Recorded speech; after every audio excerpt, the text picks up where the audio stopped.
더워.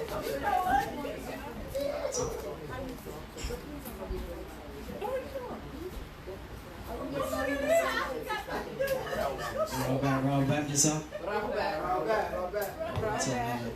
Welcome to another question and answer class. 286 Sussex, Newark, New Jersey. Start off with anybody have any questions?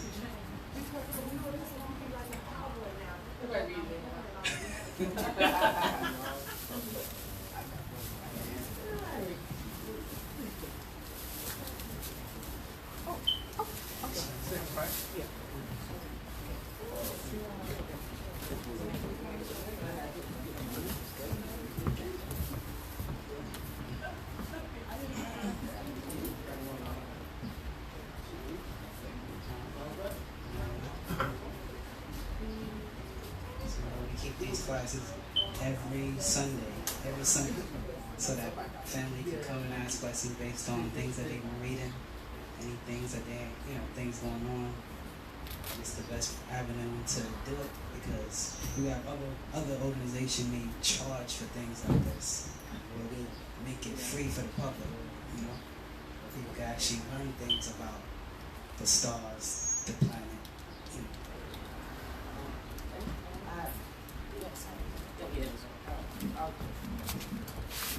My question for Ma is, there's a lot of earthquakes. Go back.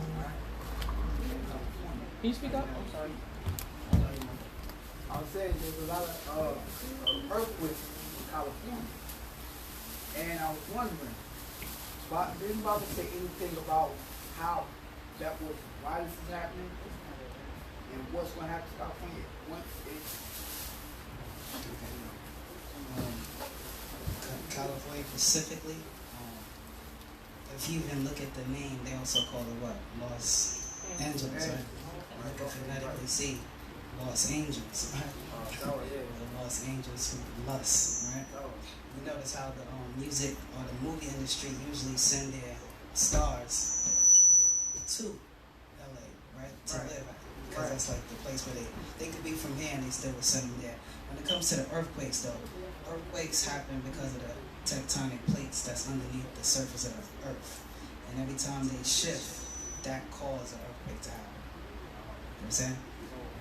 Most of the times we may look at things like that happening, we want to relate it to some type of spiritual phenomenon, but really it's just a natural cycle thing that happens. At some parts of the planet, the plates shift, and when the plates shift, they reactivate volcanoes or even create them. Yes. Yeah, I was just reading the Black Book. My first question is, what's the purpose of the Black Book? You know what I'm saying? Because it covers a wide range of stories about the planet risk, the wars that were fought, different extraterrestrials,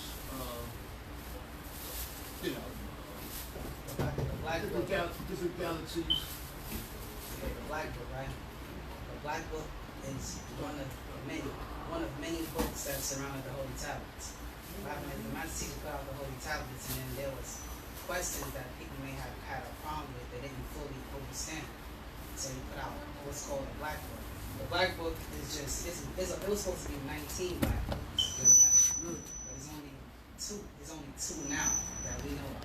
Black Book Part 1 and it's circulating Black Book Part 2. So the Black Book basically it's a book about our records, because the other name of it is the Sacred Records of the Sabians, back then of the Wu-Nuwapu. Those records is information in it about the stars, about the constellations, about how all this started, how nature started, why we're here, what's our purpose, you know what I'm saying? So the Black Book covers all that in a nutshell. And then it's a science book at the same time, because we know the science of Wu-Sabat is the science of science and the science in science. So what happens is this. It teaches you in that book about what are atoms, you know what I'm saying? What are protons, electrons, how did everything truly come about on that perspective, on the perspective of beings, because also the atoms relate to the deity himself, you know what I'm saying? And and many other things are in there. It talks about the creation of how they brought life to this planet, the plants, the sea life, the plant life. Right, this leads me to my next question. That the Riskians welcomed a group of disagreeable beings into the 19th who in turn turned around and said, look, we want to take over the whole galaxy. They wanted to, which triggered this destruction. Did they foresee that, or they just kind of?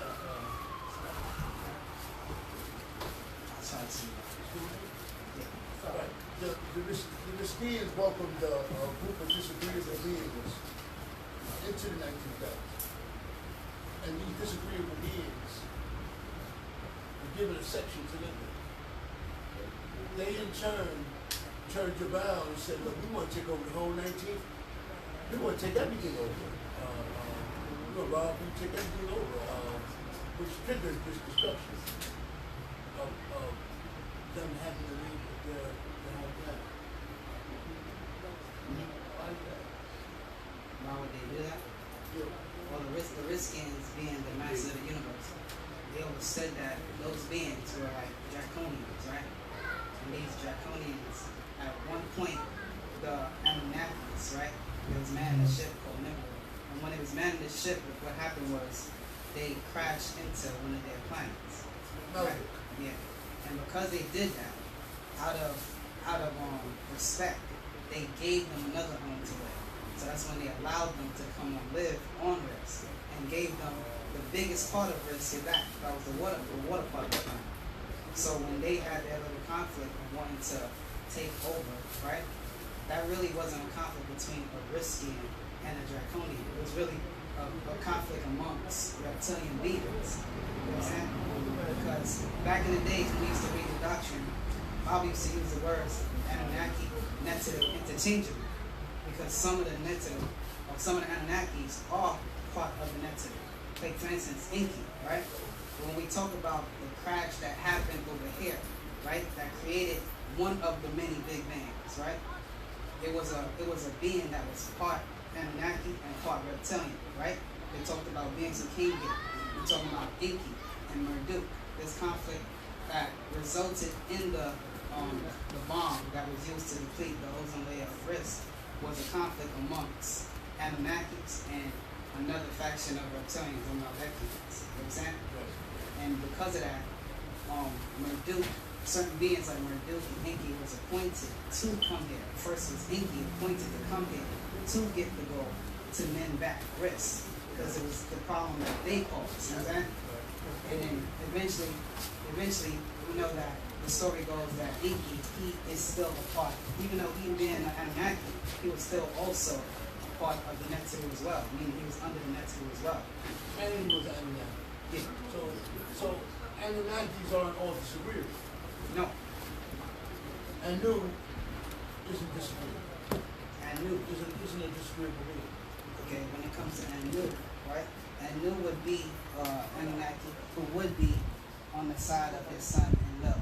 And if remember, disagreeable and agreeable is based on where you stand at, right? Based on where you stand at. So for instance, us on the planet Earth, right? If Caucasians, let's take Caucasian for instance, if their standpoint starts right now, their time span starts right now, and all they know is that they run everything, right? And everything is theirs. The presidents is mostly them, right? The television shows mostly them. When we come out and we say we're the first people, they get offended, and then they will consider us disagreeable because we're going against a system that they feel was being set for years and have been working for them. And because it was working for them for so long, they would look at us as disagreeable. And then when we get the information and we learn that, it's really, we was the first ones. We're the first ones in the sense of no one would exist without the genes of the original Negroids, right? And we start teaching that, and then they come out against us and have a problem with that. Now we start looking at them like a disagreeable. You know what I'm saying?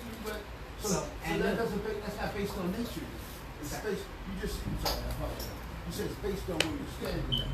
Not who you are. Yeah, because agreeable to disagreeable, right? It doesn't mean evil, or good. Because everybody in here has agreeable and disagreeable inside of it. It's a balancing. So it's a perspective. So the Anunnakis have a perspective, right? And the Netsu, or the Nagaru, they have a perspective.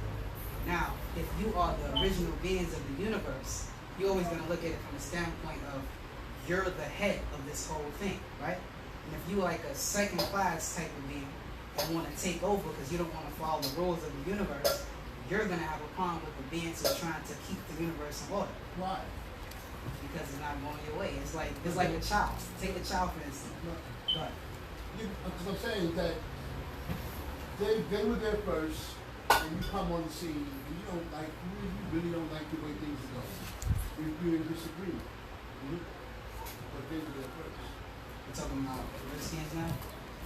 Whatever, it could be down the block. What I'm saying, the point I'm making is that why would I come on the scene where my tribe, whatever, I'm in disagreement of the position you're taking and how you run your society. It might be that you run everything, you own everything. Everything's controlled by you. You only give me this little small portion. I don't have really much of nothing. So I'm naturally in disagreement. Yeah, you'll be in disagreement. That was good what you said, that which makes sense. That disagreeable and agreeable is based on where you're standing. Like for instance, So it goes more than just religion. huh? It goes further than just religion. It could be, it's like this. Everyone, right? No one is totally disagreeable, and no one is totally agreeable. It's balancing. So all of us have negative and positive in us. That's what makes you a whole being. If you was a being that was totally agreeable, then beings, right, would take advantage of it. Understand? Or only totally disagreeable. And then there'll be an imbalance in the universe. So all of us as a seed that's on this planet, as the Nagaru, right? We are a mixture of both agreeable and disagreeable, as well as other beings on the planet. But some people, right, because they're not working with natural nature, they more work in favor only of their own, and they don't have the soul element. See, when you don't have the soul element, that means you're working off of instinct. And instincts relates to animals. And now you're only going to fend for your own. When you're at the higher degrees of being like the ancient masters, right? Then, and you work with the soul now, you don't have a concept of just my own. You're a universal being. Thus, the Riskian would say, look, these disagreeable beings are in distress. Why? Because someone destroyed their planet. Let us help them. This is when the master says, That is what happened though. They were displaced because they had nowhere to go. So they were accepted into the 19th Congress, and they were given a small section. They didn't read that further. The reason why the Riskians gave them a place is because their place was destroyed. Well, that's why. Yeah. Through no fault of the Riskians. Yeah. So that's like It'll be fault of the Riskians in this sense. If an Anunnaki or anyone who lives on risk, right, is a Riskian. You understand what I'm saying? Even if you're a reptilian. If you're a reptilian and you live on risk, you're a Riskian. If you're a native that live on risk, you're a Riskian. why?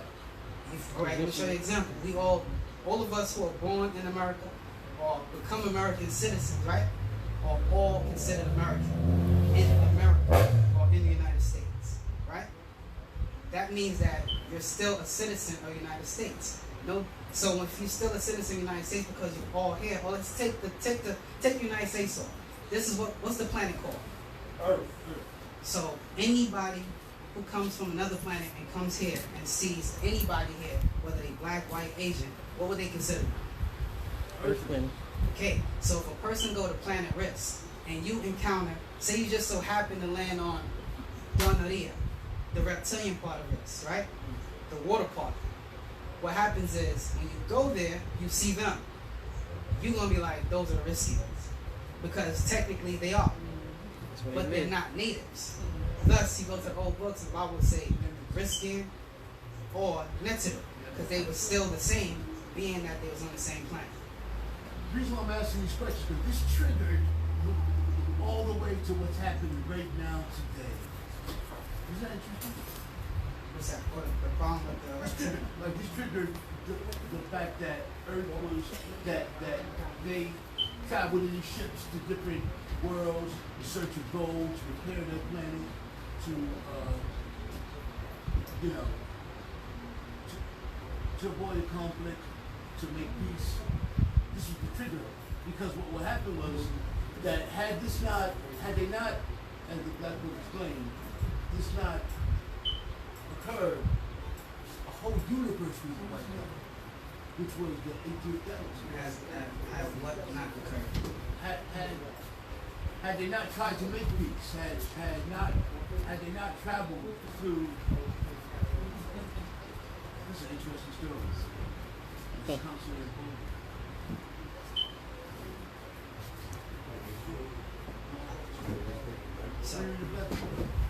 So what's your question now? I'm just trying to say there's been a universal holocaust that it's a little vague right now, but one, I think it was the 18th galaxy, one galaxy was going to totally annihilate, had not, you know. Alright, I feel like what I'm listening to, right, is some of the stories being mixed up. If you're talking about the story of Nibiru coming into this galaxy, right? Nibiru, right? Nibiru is no different from a fighter plane from planet Earth, or the United States government. They have planes or ships, right? Fighter planes, right? And they all may have a number, US, whatever the number may be, right? So Nibiru, one of many Nibirus, came here and destroyed Earth, right? Or to the point of destruction, right? And when that happened, if Earth would have been destroyed, that would have caused a problem for this galaxy, right? And because of that situation, the Riskians, right, they stepped in and made this a pet planet, a pet project for themselves to take care of this galaxy, because if the 18 galaxy was destroyed, it would interfere with the 19 galaxy. That's what I'm saying. Yeah. No, I'm trying to make sure. The events of yeah, I appreciate it. So what happened is, that's the situation that we will look at that gave birth to the situation right now, but realize that we always existed before that incident. You know what I'm saying? Before that incident happened, we existed already. And how you know? The incident of the destruction of Earth, the almost total destruction of Earth, we existed. You know what I'm saying? total destruction. Almost, because it wasn't totally destroyed. If you go back to the story, it was 4 winds, and each of the winds kept hitting the planet. And keep in mind, when you read the book, you will get the impression that those winds, which were ships, hit planet Earth, all right back to back. But it really happened millions of years later. So one would have hit now, then another one would have hit some 17 million years later. Another one would have hit some other type of million years later. And every time it hit, something happened to the planet, whether it was cut in half, whether one bored a 6,000-mile sun, you know what I'm saying? So it happened at different times. And then at the same time, the Riskians, if you heard the class of the math teacher talked about how they created the tetrahedron, they used the tetrahedron science and put 4 ships around the planet Earth so Earth could mend itself back. But it wasn't going to be the same size that it was before, because at that time it was called Tiamat because it was much larger. The water planet was huge. And now it's much smaller than what it was before. And because Earth is a living entity, it grew back. But it's not a full circle because of that. Now it's a oval.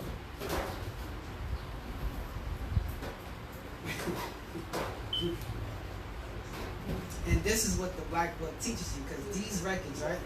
These records, like, take for instance, scientists would tell us things like the universe is expanding, and they would say it will always expand. Or they would tell us that the universe started 13.4 million years ago. Billion, right? According to them, because they're talking about the Big Bang. What happened is, they would project you sometime and say, hey, 1,000,000 years from now, because the universe is expanding, no one's going to know about certain things that's in the stars right now. Like when you use a telescope, their idea is, because the universe is expanding, that a star that probably was here is probably going to be here now because we're going to be further away from it, right? And because of that, they feel like that in the future scientists are not going to have records of things that happened in this time, then. So when you look at the Black Book, you're looking at a book of records that was held together or put together by our ancestors because they were there. You know what I'm saying? And they're the guardians who watch things. What people calling that dark matter, dark energy, those are, we're talking about beings that actually exist in the darkness before there was light and had the information to say, or was looking. That's why we call them what? Netidu, which means what? Overseer. So they was overlooking what was happening. And as they're overlooking it, they're recording it. And the Black Book is a manifestation of what was happening back then. So it was a way to bring the story to their children, because it's for us. Give the story to their children so that we may benefit in knowing what happened then, so that won't happen again. You know what I'm saying? Because when something happened in the past, you don't want to repeat it again, right? Especially if it was negative. Right? So they give us these records to let us know who we are, because when you look at the planet today, most of their children are under what they call a spell, right? And they don't know who they are. They think they are just black people, African people, and living the way they're living, whether it be negative or positive, whatever. But with no culture, no language, no sense of truly being. You know what I'm saying? So what they did was, every 25,000 years, nature, or the female force of nature, appoint a male living being to come and bring our story back. So these books are merely records, our recorded history from the past. Or I should say our story. Is that part of this? Appreciate it. Is that part of our stories? Spirit. When you deal with, when you look at spiritual evil, enchantment, spells, is that part of being disagreeable? If you're looking at the word, why would I do that to somebody? Enchantment and spell. Why would anyone? That's my question. Why would anyone seek to curse to put spiritual enchantment and evil? All right. First, if you're making disagreeable synonyms with evil, no, it's not wrong to have chants or enchantments. It's okay. Because even our ancestors put enchantments on their tombs. One of the reasons they did that because they knew that someone was going to come and try to open their tomb, which is very disrespectful. You know what I'm saying? So they put enchantments that were curses on those tombs purposely. So when someone do come, they will see it. They will see the warning. It's right there. If they can read it, don't open this tomb, or this is going to happen to you. You know what I'm saying? Yeah, spells, curses, however you want to put it. But it was spells are merely words. That's why it's called spell, because you're spelling it, right? So in their ancient language, that was connected to real original tones. You know what I'm saying? And these original tones are living tones that works with those beings that was there at that time. So when they would put spells on their tombs so that people won't come in and do what they're doing today, right? Excavating.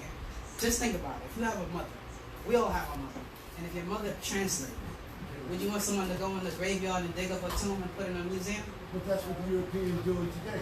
He's digging up all exactly they doing. Now what happens is there's a disconnect though. And the disconnect is that black people are not in an uproar for them doing that to the Egyptians. Because they don't think that they're the Egyptians. So they could look, it's like this. Someone kills a little kid, a cop kills a child, the whole black community don't care. The people that really care is who that child belongs to. You know what I'm saying? Until it happens to you, then you care. So what happened is, because we disconnected from our ancient Egyptian ancestors, we don't look at them like they're grave robbing, like they're going into our family's tombs, like they're going and taking King Tut's body and putting it in a museum. And we would actually pay to go see it and put it on Facebook. Hey, that's not cool. That's disrespectful. You know what I'm saying? We should be petitioning for them to stop that. But first, we have to get our people together, unified mentally, so that we can move physically together. You might not be in a position to stop. Huh? You may not be in a position to step in and do anything about it. It may hurt, it may bother you. You know, like for example, something simple like going into space. Why are you going into space? Who gave you the permission to go into space? Because you're advanced and you're economically and wealthy enough to create, supposedly something else, ship to go into space. You think somebody is just working you think is a problem that scientists want to go to space? I'm gonna use that as an example. That if you're robbing my graves, I might not be in a position to, like us right now. When you're conquered, when you're a conquered people, you're so messed up. It's backwards. You know what I'm saying? Because a lot of Africans from Africa really don't care about much at all what happens to you as an African American. Not all. I can't say all because I don't know all. You have a lot of West Indian people who don't really care about, and vice versa. And that's the purpose of putting these books out, to bring the people together. But realize that all of our people are not going to be receptive to right knowledge. That's the reality. But it's okay. Because if they're not receptive, they're not supposed to be. Because this is information that's in your DNA. We don't force people to want to hear what's true. A person can hear it and accept it, or hear it and reject it if they choose to. But we have a slogan on the Nazi that says, truth could be rejected, but what? Never disproved. You know what I'm saying? So people put these books out to find those people, those true children of the next. You know what I'm saying? And then they would do what they have to do to make it back home, make that journey back home. Yes, somebody. Can you explain again on the strongest functions of the pineal gland and the pineal gland? Okay, the pineal gland, right? When you're dealing with the pineal gland, we're talking about a gland that's in the center of our brain. This gland helps your body with your circadian rhythm. That's your day and night situation. You have a biological clock. And with this biological clock, at a certain time, your pineal gland, it functions as a spiritual thing that helps you connect with the spiritual world as well. Now, why they call the pineal gland is because the shape of it is shaped like a pine cone. And also, it's also symbolic of what people call the third eye. The Native Americans knew about the third eye. They wore the headband with a certain box in the center of their head. The Egyptians knew about the third eye. They would wear the headdress with the snake or the serpent in front. You know what I'm saying? Or the Hindus know about the third eye because they wear the dot on their head as well. And we know the Sabians, we wear the dot as well, right? So the third eye was an eye to say, the scripture would say, let your eyes become one, right? And this was a way of letting you know that ancient cultures had some type of effect on the scriptures of today. Because the spiritual aspect of being able to see interdimensionally, meaning when you're talking about the spiritual world, you're talking about in another dimension. Because people don't actually die. They go from one physical state of existence into an etheric or spiritual state. So the third eye, or the pineal gland, relates to the third eye, which helps you see on that realm. Those who are highly spiritual, they can see things in the spiritual realm. You know what I'm saying? Yes.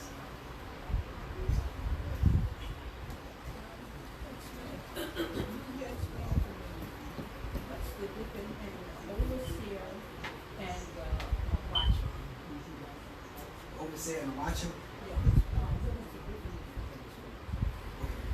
Well, from my understanding, they're basically, when I hear the overseer and the watcher, I'm thinking about the Nethinim themselves, because they are the overseers, and as they're overseeing us, they're watching us at the same time. So there's really no difference between them. They're really the same beings. You know what I'm saying? You got something to say?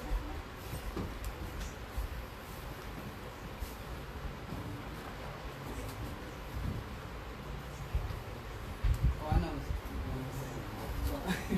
So, from the book of Tahuti's vision, it'll explain how the hermaphrodites, right? You know the hermaphrodites? Sawa. The hermaphrodites, those are the beings that were dual gender. So they were born specifically at a certain time. And them, too, they were also considered watchers. You know what I'm saying? Oh, yeah. So For the again, gates, right? For the gates or something? Mm-hmm. Yeah. So they was considered watchers. So they would be one of those original seeds that still come from the Neto, and they would have been a class of beings that was considered watchers because they were prepared to. They say they eternally watchful, meaning they're always awoke. They always see what's happening. You know what I'm saying? And at the same time, understand that they still come from the overseers, the Neto, which are beings who still overlook the situation as well. So, She get married. In this book right here, it talks about this. Somebody's vision. It states that the hermaphroditic having both female and male reproductive organs are eternally watchful, and is neither slumber nor sleep, and is ruled by a being also both female and male, ever watchful. So you could say that the hermaphroditic aspect relates to the hermaphrodite, the watcher, the watchful ones, and the overseers, still the higher mentors. So we're looking at us, we're all different classes of the same beings. So are those beings still being born today? The hermaphrodites? Yes. They Yeah. consider still the overseers. watchers. Well, I would say they are considered the watchful ones. But at the end of the day, right, all of us as beings, whether we're male, female, whether we're hermaphrodite, we're all striving to be an overseer one day. You know what I'm saying? We're all striving because we're not here just trying to live an existence of just being mortal. We're trying to get to the level that we can also partake in, helping our people just the same way that overseers are doing for us. So, in a sense, you could say they are as well, but according to the book, they will be the watchful ones. The hermaphrodites, when they're born, they're born. So it only can be born. It's not only born by a hermaphrodite, correct? Is it like if they were to impregnate? Is it possible to have a child that's not a hermaphrodite? Like, you know what I'm saying? Like when they whatever. So if two hermaphrodites come together, Yeah. first you gotta understand that our concept of hermaphrodite is not the same as everyone else. Everybody else's concept of hermaphrodite is a person with both genitalia. Right. Our concept of say beings, that's not what we teach. Right. We teach that that's a person that's dual spirited. Inside, not outside. You know what I'm saying? So that's a person that vibrates on both frequencies of, I would say positive and negative in nature within the body. So they're a total complete being. As opposed to a person and they're born at a certain time too when you see they're born at the fifth week in gestational period. You know what I'm saying? As opposed to non-week, meaning the spirit aspect of it. So when you're talking about gender, because it's all about gender, or when we're talking about gender, we're talking about generating for a generation, right? So if a person is born as a spirit being in the physical, like in their mother's body at the 5th week is when a hermaphrodite could be born. And it goes over because it's in 9. I know it sounds funny, but if you could put 1 to 9 on the board, like if you have 1 to 9 on the board, so what happened is, we know 9 is the completion of birth, 9 months, right? So now, in the first 1, 2, 3, right? On the side of, let me draw the picture. So if you say 1, 2, 3, when we go 3 in the, if you go between the 3 and the 4, that would be a hermaphrodite. Her, meaning the female. You know what I'm saying? Okay. And then, and if you go on even more, like say you go to the 5.6, the reason why it's in the middle, 5.5, is because it's letting you know that this person is in between. Right. You know what I'm saying? And then, so female gender starts from 1 all the way to 5. Okay. And then male gender starts from 6 to 9. Why? Because females are first. Everybody that's born is first a female. Right. You know what I'm saying? That's why when you're looking at the chromosome itself, women have what? XX. Men have what? XY. Telling you that even though he's a man, there's a feminine quality in him, right?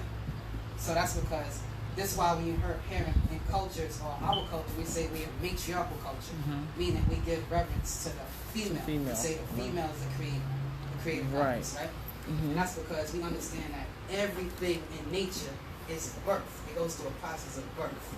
And what I mean by that is, in order for a sun to exist, right, it has to be a birth process, meaning suns are birthed from that darkness. It radiates out from the darkness, and then boom, you have the sun. planets. Planets are birthed from the sun. So the whole universe is given birth. And even with the universe itself, it takes about 9 billion years for a universe to be conceived. You know what I'm saying? Just like the cycle for a person to be born. 9 months. Wow. You know what I'm saying?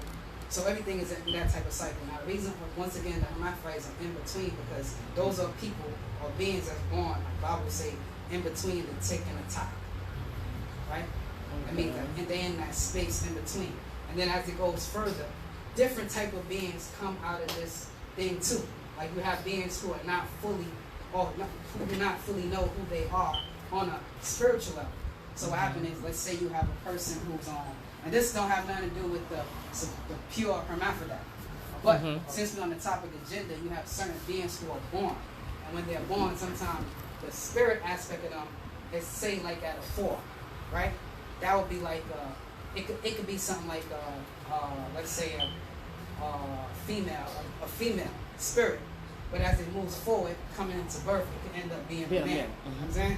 And then that will become what people will call what? Female in a male's body.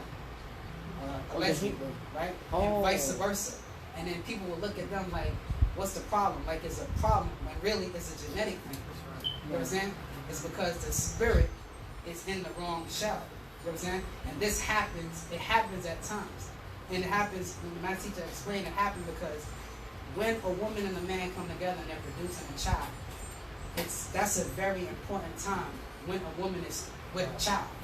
And oftentimes we neglect those times. And in situations where she's being neglected or she's not mentally where she's supposed to be at that time, and even with the stress that they put our people in this day and time. So a lot of our sisters could be stressed or whatever they're going through. And then sometimes the hormones that's secreted at that time is not the right hormone for the body. What I mean is, you can have a person who's born with the physical body of a man, but at the time inside the womb, too much estrogen was secreted. You know what I'm saying? So then that person manifests in the physical as a man, yet with a female spirit. And this how you know nothing is wrong with them. You know that something is wrong in the sense of the spirit. Why? Because some of them take it to the extreme and even go and get a sex change. Why would you do that? If you could imagine, if you're a man and you was born in a female body, you would want a sex change too.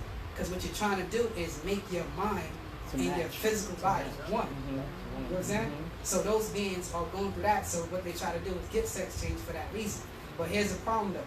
They can change they can change a female to a man on a physiological level. However, they're not gonna have the same feeling that a man has. You know what I'm saying? And that's only because when you're born in the female shell, you can't alter God. What I mean by that is that's the original form. So you're not gonna get the feeling that a man would feel because you're still spiritually, a female. You know what I'm saying? And vice versa. For the male part, they could alter the male part because he could be changed. You know what I'm saying? Because he's not in the original shell anyway. Because man is what we call a manifestation of nature. And what that means is man infects nature. You know what I'm saying? Women are the manifestors, meaning they are the mothers that they symbolic in nature. You know what I'm saying? So hermaphrodites are between the 6, 7, between the numbers 2? Yeah. He and hermaphrodites In between. So the hermaphrodite would be in between the 6 and the 7. Oh, okay. Tell her. I'm gonna switch the class to my brother. Oh.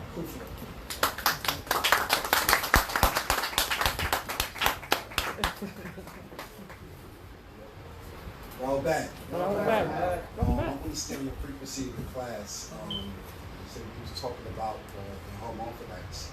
And you must understand too, you have your spiritual hermaphrodites. And you also have beings, right, who are born of 2 different genders. When you say a spiritual hermaphrodite, doesn't mean that they have a pedo and a vagina. It just means that you have a feet, like example, I wrote the board. Right? A spiritual hermaphrodite is XYX, which means it's a female, right, with the male spirit. That has nothing to do with having both genders. Let's make this understood, right? When you go here, you have a male, which is YXY, which is a male with a female spirit. All right, these were the ones that were protectors of what you call the Pandora. All right, they were actually two hermaphrodites, right, male and female, right. On each, you had a Ptah, right, whoever was an opener at that period of time. So a lot of people have to really understand homosexual is really harmonial, because harmonial deals with the genes. In most cases, harmonial sexuality is passed through the genetics, right? If you read a book called God, Male, Female, right, the master teacher expounds on that. It's still with genetics, and then a lot of people convert to it by way of them being rejected. This deals with an actual hormone in the brain called serotonin, right? This serotonin in the brain activates your reproductive, your sexual, your lustful power.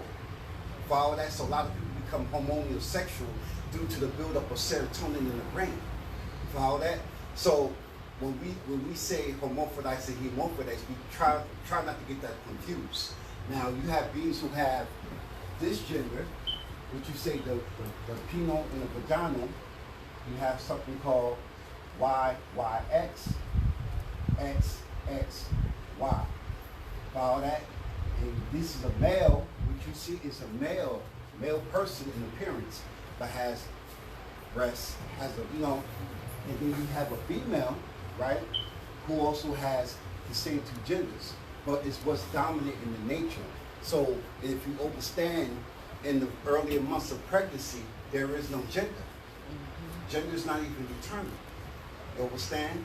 So we have to really, really understand hermaphrodites. When we gotta try not to really get that confused. People, if you're really getting that confused and tied it in with homosexuality, it has nothing to do with nothing.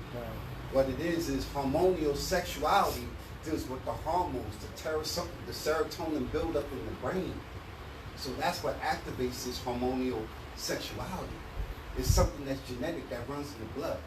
It's not their fault, that's the way they are. Follow that? Yes. I missed a couple of questions. Oh, shit. Okay. Can you explain the 9 magnetic particles? 9 magnetic particles. Can you get in more further detail? Kansu, elaborate. He has another question though. Baba said that 9 ether is deeper than hair. It's really about the 9 magnetic particles. Oh, could you elaborate, please, on what that is? So I don't know. Well, all right. Best way to for you to understand that is within the being 9 ether. When you're really saying 9, you're really saying the potency of your etheric body. It has nothing to do with basically particles because remember, in the etheric world, right, you have subatomic and atomic. So when you say on the other side of 0, I got this right.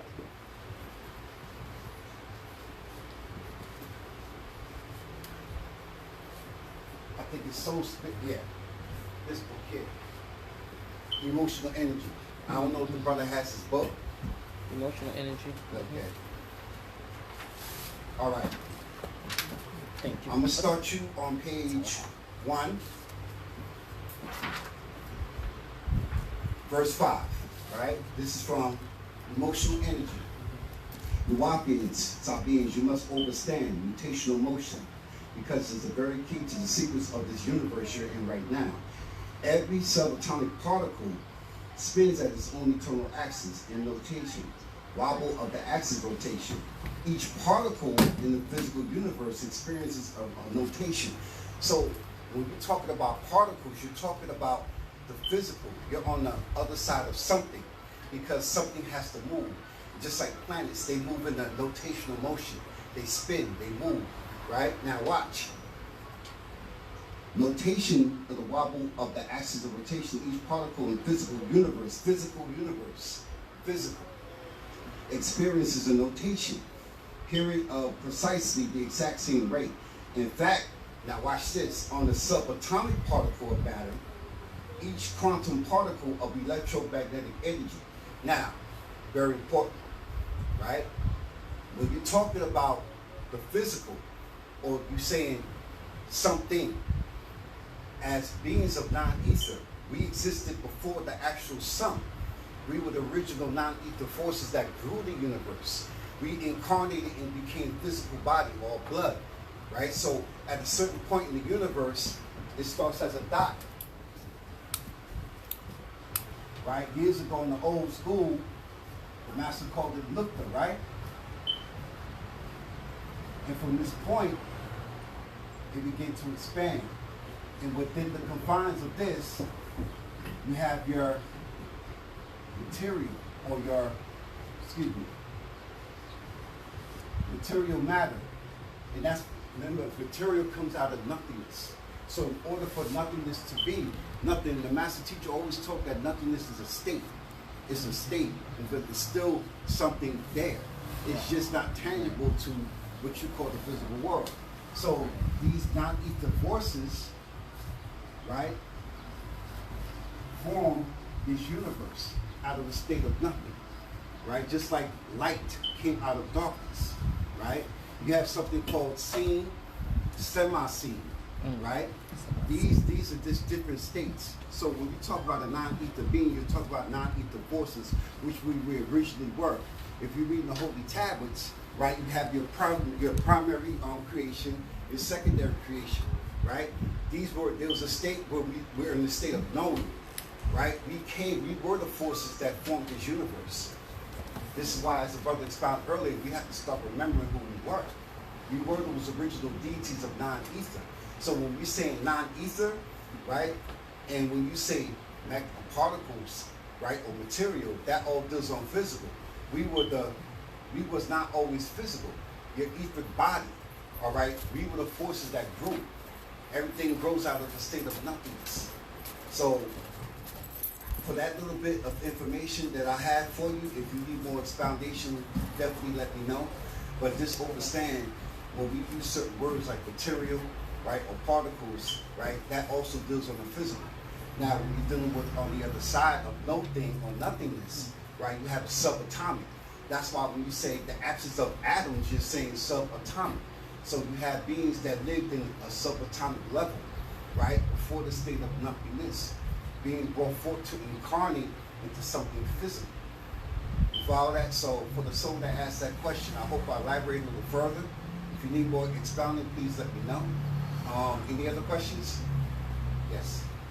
My question is, who were the beings that first were cosmetic? Okay, well, you have your Pleiadians, right? But what people have to understand too, Pleiadians is such a broad word because there are different species of Pleiadians. You have your Astar Command, you have your Aldebarans. Your Aldebarans were the main ones. They were actually called Procenions. If you read a book called Who Was on Earth Before Adam and Eve, the master expounded that the Procenions looked more human than any of those species. They was the ones responsible for the creation of the Cro-Magnon. The Cro-Magnon was known as your genus Homo of your carpus natum, right? Before these hybrids was brought about during the experiment. So the Astar Command were the ones responsible. Matter of fact, let's go to it. If you want to go to it. Thank you. All right, Ted.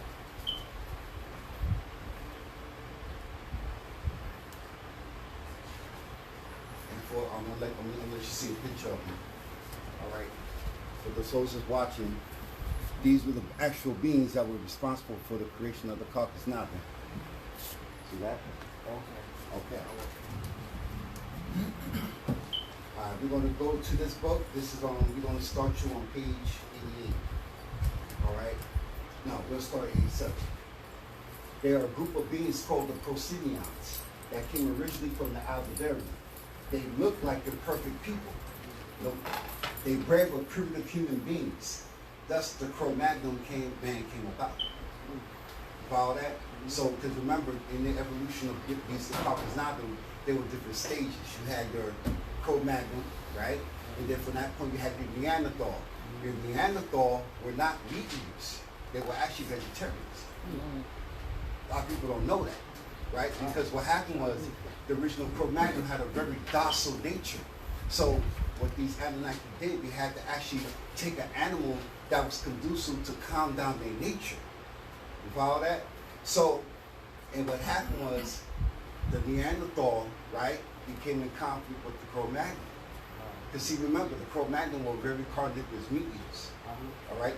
From after that stage, when the Cro-Magnon became extinct, you had your Neanderthal. And then from that point, you had another group of beings that came out of them, a sub-race called the Nordics. You follow that? So when you think about that Yakub story, when it talks about extraterrestrials tapping into his brain, these are the Pleiadians placed in the thought because of what he went through growing up. Because he had an oversized shaped head, right? Think about it. He had an oversized shaped head. He was actually strong for it. He wanted to get even with the people. So the Pleiadians used him, right, and tapped into his mind to breed this Nordic called your, what would they call it? I know you know. Here's with an F. Flugerods. Follow that? So those Flugerods were the ones that lived down in the caves, right? And eventually went up to Russia and mixed in with those Canaanite or Canaanites. So the two families of the Adamites, right? You have your Yakubites, right? Your Flugerods mixing in with those other species of cave animals, which produce those 6 species. You see what I'm saying? So this is how the hybrids came about. The hybrids Khaf-re came about. You follow that? Answer your question? Good. Any other questions? Oh, a classic. Who was on Earth before Adam and Eve? Yeah, this came out in the series with Mission Earth, Man from Risk, Shabbat Alberta, None of their children. It was a whole.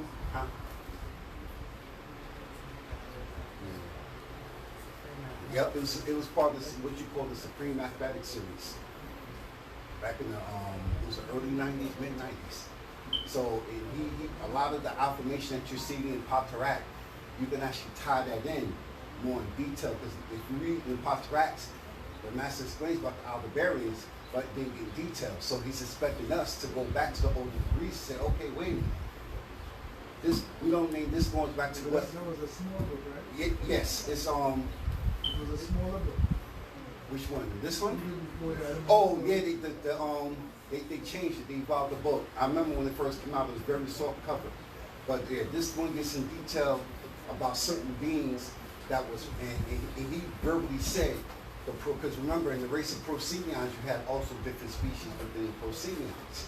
You know, so he got in a lot of detail on the land about how certain extraterrestrials, right, were interbreeding with each other. For instance, you have Inky. Inky breeded with a group of people which produced the Inkyites, right, who were very, very powerful beings during the time of Wu-Nuwapu, or Noah's time. You know, there's a lot of different beings were bred by these Pleiadians, these Anunnaki. And I wish the brother was here. I wanted to elaborate on something he had said earlier, but he's not. So, any other questions? Any online questions? Okay, she got it. Any other questions? Uh-oh. I know it's hot, y'all. I know it's stuff in here. It's muddy. People getting zapped. It feels good, though? All right, just want to make sure y'all comfortable. But it was something that the brother had asked earlier about the Riskians.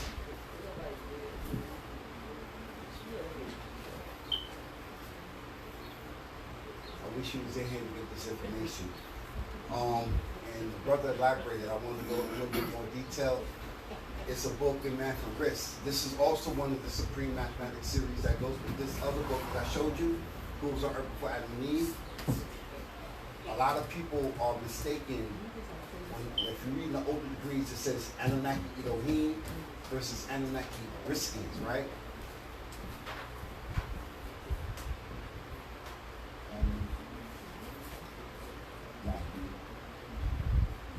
Riskians,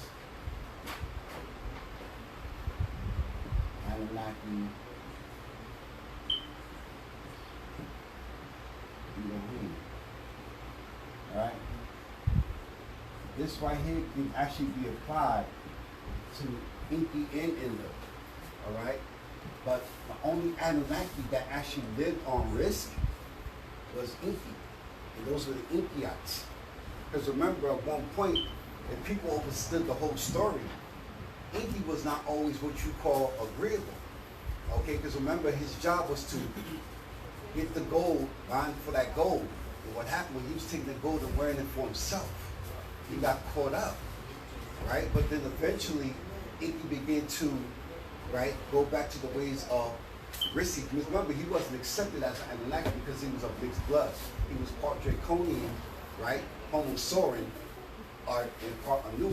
So therefore, because he felt that the rulership had went to him because he was of that original first child. But no, it actually went to Enlil. So from that point, right, as Inky began to turn from his ways, he actually returned back to the Nathar. And then he was given a continent on risk. And if you notice in Man from Risk, he explains where when the Riskians got attacked, guess who stood up in his favor? Inky's son Rodu, or Murdoch. Follow that? But he was one of the Anunnaki that was able to live on risk. So he is known as Anunnaki Riski. Well, so anybody, as he said earlier, any being that lives on risk is actually risking by land. Is it means by native risking by blood? No. By land, yes, because that's where you live. So, and I wish the guy was here so I could actually hear the bill. Any other questions? Before I pass the class.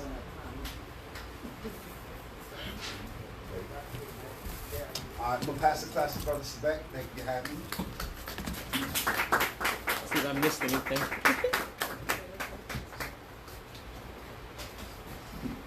Back, so. Rohbat. All right, how's everybody doing today? All righty. Good. Thank everybody here for coming out today for our event with the Savior Order Eastern Stars. So definitely support them. They're definitely glad. I see new faces. I see some faces I've seen before. I just want to say welcome to you all. All right? You got any questions?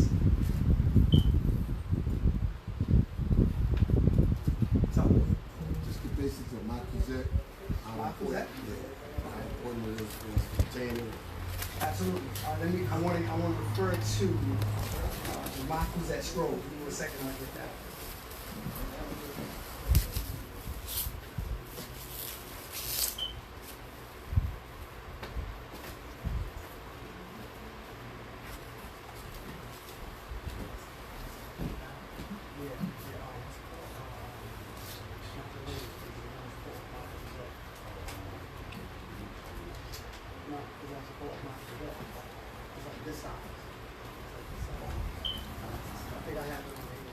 Grab 1 second, Motel. I'll get it.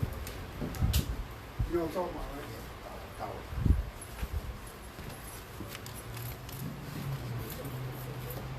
Yeah, you know,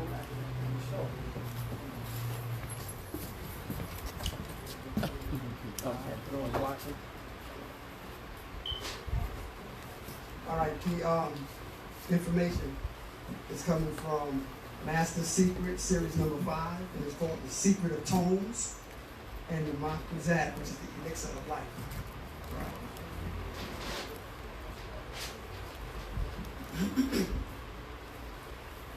We can talk about the properties of it, what makes it up, and what it actually does for the body of the person who digests it, right? So in this particular scroll, the master teacher, he breaks it down to 8 monatomic elements, right? So these elements can actually be given together in the proper dosages. The result of it is that golden elixir, all right? So we'll touch on that and then we can build a little further.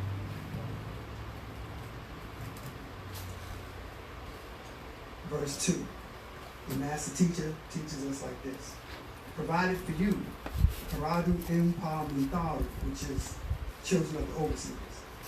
On this Nikab Taha, planet Earth, the monatomic elements, all 8 being transition metals. It's important to understand when you hear transition metals because there's 2 things going on. One is the property, it's a metal. The other part that you have to understand that it's transition means it's moving. It can be changed in composition to become something else. And if you want to know, the 8 monatomic elements are gold, platinum, iridium, rhodium, osmium, palladium, silver, ruthenium, Together, there are the 8 monatomic elements. Mono means 1, so we list them one at a time.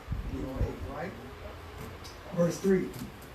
Transitioning element metals are metals that can transit between different states, from the metallic to the monoatomic, or one atom. Mono is one atomic of or relating to atoms. 4. A single atom no longer having normal metallic characteristics, yet now possesses superconductive capabilities and chemically inert enough to be ingested to do what? Repair your DNA. All right, so let's be clear. The atom, the elements or the metals by themselves are just what they are. When you start to put them together, this is what happens. They no longer have the normal metallic characteristics, but now they have superconductivity, meaning the same way if you were to put the two elements that can make electricity by themselves, you won't get shocked. What are those things? You need to jump the cables, right? So now if you put the cables to one car, that's one monatomic element. Now you got the two cables right here. If you don't properly place them on the other car, you just go lackadaisical and touch them, you're gonna have a new outlook on life. Yeah. Your hair may grow, that type of stuff. Right? So what we're saying now is when you get these together, they no longer act how they would individually, but now that they're changed into something that has a superconductive capabilities and actually has properties enough that if you ingest it, it can actually repair the damage to the DNA. So again, as the name of the scroll tells you, when done properly, this becomes the elixir of life, right? Now I'm going to go to another scroll, the Khaf-re, that explains how that's the elixir of life. But let's continue on this a little bit. Now, verse 5, the master teaches us like this. Each of the 8 monatomic elements vibrate on a frequency, so they each got their own vibration. 6, these elements also correspond with the 8 octaves of music notes of sound. So you see how tones still also affect everything else that happens in life. There's no way around it. There's some people, right, where it could be a group of all of us right now, and this person will come into the room and he'll say, Wu-Sabat, peace, whatever we're going to say, right? He'll greet each one of us. But to one of you in that room, just the sound of his voice will irk you. How? That's a tone. But because y'all vibrate on separate frequencies, his tone actually irritates you. You can't explain it, but it's a reality. How do you know? Because your composition changes. You drop down to another level just to try to shut that person out, or you'll get up and leave. You want to hear what's being said, but you don't want to become disagreeable or throw the frequency off, so you're going to step outside. So let's understand tones are very important, right? All right. Verse 7. Now the master teacher is going on to explain how the connection is with music.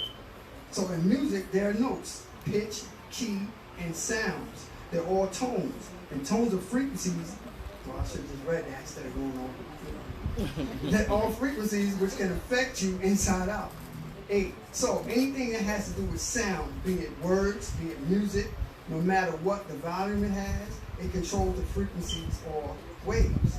So now you're talking about frequencies. Verse 9. Frequencies only resonate when the one wavelength is an exact multiple of the exact same key.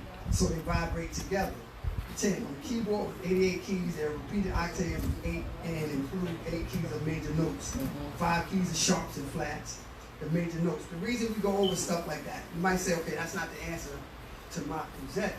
But in reality, we have to understand what makes up Mach Cruzette, because you have it without the understanding the properties of the tone, how it affects everything that happens to you. You still may not even know that your DNA is being repaired, right? Because the mind's eye will give you the results you need. But if you're not aware to make that connection, it might not work for you as rapidly as it could, thereby causing harm. Another thing I do want to stress is because the master teacher has given us those 8 monatomic elements that say when they combine, they become Mach Cruzette. We're not saying go home and try it yourself, right? Because it's an ancient ritual. Until we get the proper dosages, you still want to go to your medicine cabinet and mix everything up and hope for the best. The same thing right here. That's not what we're going to do to it. I'm going to get hot records too. Tom, you heard that? Okay, You heard what he said?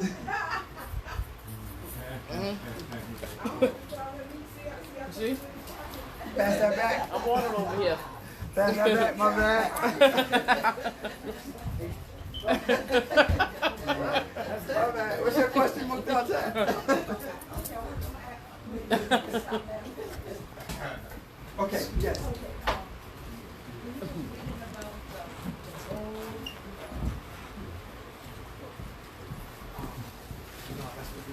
All those same words. I gotta call my son and bring it. All right. Yes. The different elements. Yeah.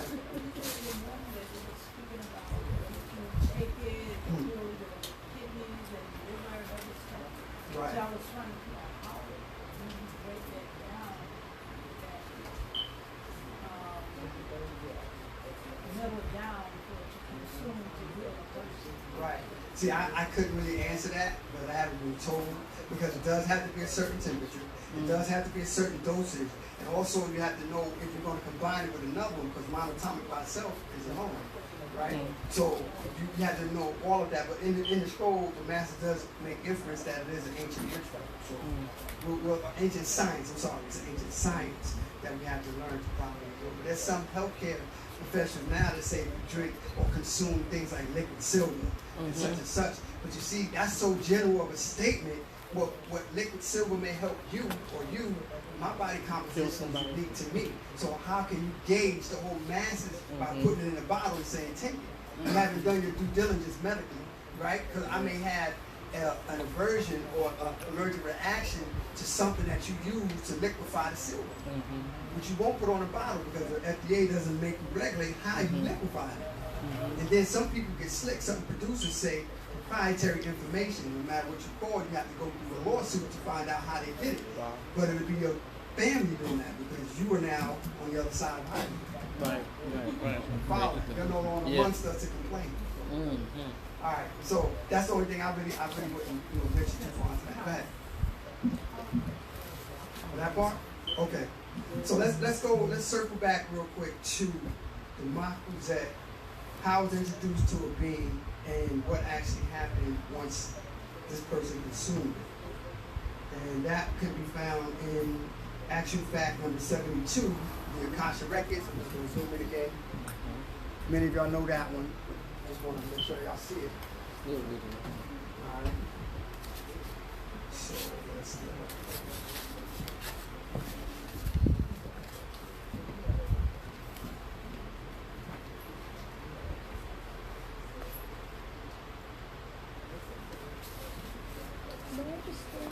All right. Now, let's just start on the beginning of these two beings that were in the Garden of Eden, right?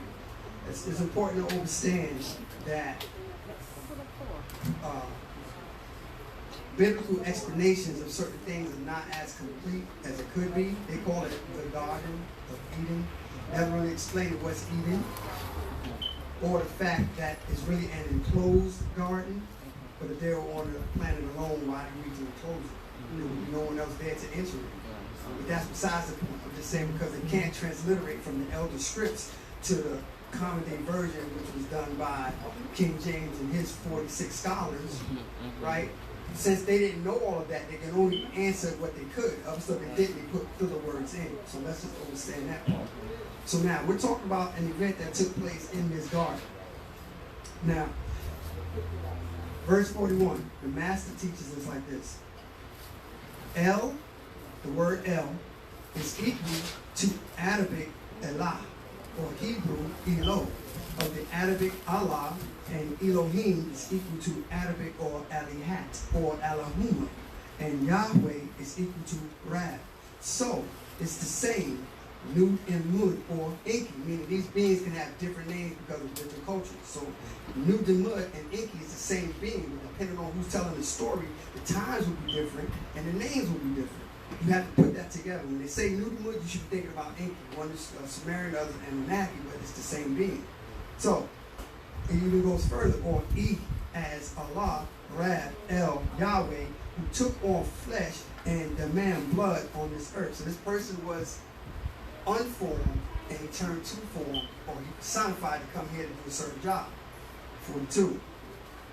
And his son, we're talking about Inky, and his son, named Zida, or Nachash, or Khanaz, was who came and spoke to Titi, Kawa, or E. You got three different expressions, the same being. Titi, Kawa, E. In the garden. And he taught her the arts of red meat stone, and she partook of the poppy seed and drank of the elixir of extended life from his own body fluids. Pa-ma-fuzet. That means the elixir of extended life. The most misunderstood story in the Bible and Quran. Because before you heard that, what did you think happened in the garden? All of us, before we got introduced to these high levels of affirmation, we thought it was she was in the garden, the snake started hollering at her. No one bothered to explain that snakes don't have vocal cords as they are composed today. No one thought to say, well, how did the snake do that? Or how did the snake know what God was thinking? Right? Because according to the story, before we got this high information, the snake said, what are you talking about? You're going to die. If you eat this, you're not going to die. But God told us, according to that explanation, eat that. The day you eat it, you're going to die. So what died? What could die? Or what we thought was she would eat it and she would just die. Right? How about what died was her state of being mortal. That she was born again as an immortal when she took of the Mafuzet and got the elixir of extended life. So she was only given a certain amount of years to live up until this point. Till this happened. Let's keep going. So it's the most misunderstood story in the Bible and Quran. 43. The deities, those beings who came down to the planet and said they were gods, they were deities, lived much longer than the humanoids of the Adamites. So to drink of this elixir of life, or tree of life, she would extend her life and live much longer than the 120 years promised in Genesis 6:3, which reads, and the Lord said, my spirit shall not always strive with man, for that he is also flesh, yet his days shall be 120 years. Now, the story goes on. In fact, because she took of Negazita's elixir and gave Adam some by her body fluids, the first kiss, exchanging of saliva in the mouth, so he also partook of it. And he did not die at age 120. You see, he lived in Genesis 5:5. Of course, if you're taking notes or whatever, you can go look it up. Genesis 5:5 says Adam lived 930 years. Now, we know the high degrees of that as well, but that's what they're writing in the Bible, and we are left to read if we can't translate from the original languages, right? And his wife, whatever, she didn't get down. So the point we're saying is this elixir of life was a combination of those elements. And when they were mixed properly, they actually extended the person's life. Okay, they actually would extend a person's life. That's the same thing that's being said in this book by way of repairing your DNA, right? Because of all the mixture we do with each other or outside people of our species or race, what have you, we actually damage our DNA. By a lot of the food that we consume, we damage our DNA. By a lot of the stuff by walking in these big cities, just by breathing the exhaust from the vehicles, we damage our DNA, right? Just being around certain other people, exchanging bodily fluids in any form whatsoever, we can damage our DNA. But when you learn how to take this Mafuzet, and it can repair your DNA. But before that even occurs, you have to repair your mind. You still have to repair your mind to accept the purification process of even these scrolls. If your mindset is still trapped into that spell, you're not even hearing what's being said because it differs from what you've been growing accustomed to hearing all of your life, right? But that's what the double resurrection is. The first one is the mental one. When you start to wake up on who you really are, that's one resurrection. The next resurrection is you no longer fear what they call death. You understand that that's a transition from one form of existence to the other. That gives you a what? Life after life without fear. So you don't walk around living in fear. But the Mafuzet is actually a physical, scientific process that can repair your DNA. It's really just that simple.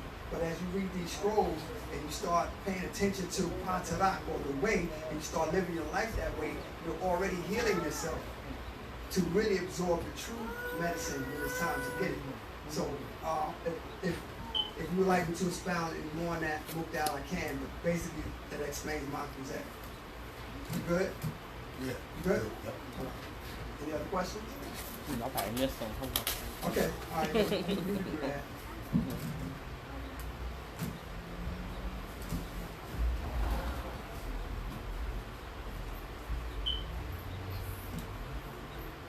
I ain't see nothing. I ain't missing it.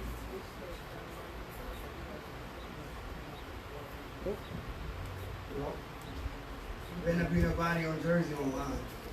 Y'all should be here. I'm not even playing with y'all today. They're like, y'all's home. Just come on down.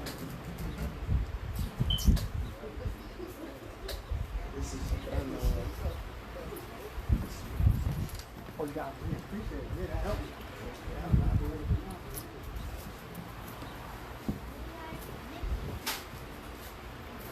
All right, now y'all better ask me a question because if not, I'm going to the lotus on y'all. You know, I know my fellas don't want me to talk about that. Go up in there. I didn't get the new revised one yet. That's your question. I didn't talk about that. Yeah, I still go to the No, old you one. gonna talk about. I was talking about you. You got a question? No, he gonna. Oh, you have a question? Yeah, my question has to do with the new book, his story. Yeah, I mean his story. I'm sorry. His story? So, History? and either way. All right. But but why? My question is, Yes. Baba put the dot go to this, so you'll find out he wasn't lying about the real what's going on. Meaning that some people won't, now I know what you mean by don't believe me, check it out. But my question is, who did extraterrestrials come to them and had them put these plans in order so that they can destroy us? Okay. So, let's retrace the whole statement up to the question. All right. You said in the scroll history that the master teacher put references by way of websites, www, et cetera, so that the reader would know that he was lying? No. That's not what you mean, is it? No, No, because he doesn't. I mean, let's clear that up. The master teacher is not to prove to you, I, anybody else that he's not lying. He's telling you can prove to yourself that what he says is facts. You see that? I'm It's saying that. I'm just, okay, I'm so saying that because right. some people might not take the doctrine and think that you know what he's saying is fact. But Right. what I'm saying is, Right. we know he's telling the truth because Right. we read it. Right. But to the average reader, what I'm saying is that they won't like. Will they really look up what Baba's saying is true? Right. That's what I'm. But that still depends on the person, see, because you can put as many references as you want. If the person is lazy in terms of, all right, I'm gonna read it and I'm good, I don't want to do that extra step, they're never gonna look it up. Then you got the skeptic who says, I'm gonna look it up because I want to prove him wrong. They're gonna look it up. I see. You see that? So you see how disagreeable doesn't rest? Understand. Where agreeable is content and decides to rest? Like, I'm good. No, look it up too. So when he says, don't believe me, check it out, it's a dual meaning behind that. And of course, go do due diligence, be studious, go check it out, right? But he's also saying to those who don't trust what I say, you go check it out. After having done that to me, the master teacher, his wisdom on that is, now that you do that to me, do that to everybody that comes before you. You follow that? So now let's get to the question. You said, do the extraterrestrials, did the extraterrestrials come to these people that is in the book of the story and have them like make like have them like do like for example like the presidents for example. Yes. They came to the president, right? And my question is, when they came to them, did they tell them leave these certain people alone, or this will happen to y'all? Or would they say, or did they say, oh, your time will be up, so now you have to move on to something else? the time, okay, so you're talking about the Adamu Salam? Oh, Okay, they had a choice, right? Their overlords know who to mess with in terms of Nagaru versus other beings on the planet. They know who are the children of the Parnathalas, right? So they know who to mess with, not to mess with. But they had a choice to rule this 6,000 year cycle in conjunction to the peaceful cycle that preceded them. But being that they were mixed with disagreeable beings as well, they decided that their natural nature to them is to rule by force. Hence, when the extraterrestrials came to some of the presidents in the 1950s, 1945, before they were to drop these nuclear bombs and destroy the planet, they told them, listen, you can take this technology and you can use it to do this. But instead, they used it to make weapons. See that? So their nature leads them to do that. In so doing, when it was time for them to get an extension, they failed the capability test. So they didn't get an extension. You follow that? So yeah, they do come to them, they visit them, and they try to guide them to do what's right in certain cycles. They try to guide them to live a certain form of life. But that designer gene inside of them, that dark 1220, that designer gene just won't permit them to live in accordance with natural nature. Follow that? All right. That was a good book, though. Did you read that? read some of it. Some of it. trying to use the other beliefs. For sure. For sure. So much needed. All right. All right. Any questions? Anybody that know this book? Trying to give y'all time, you know. Taboo. Yes.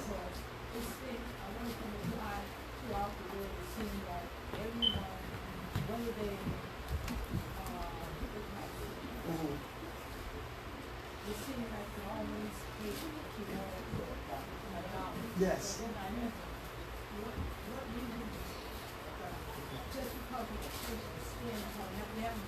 Right.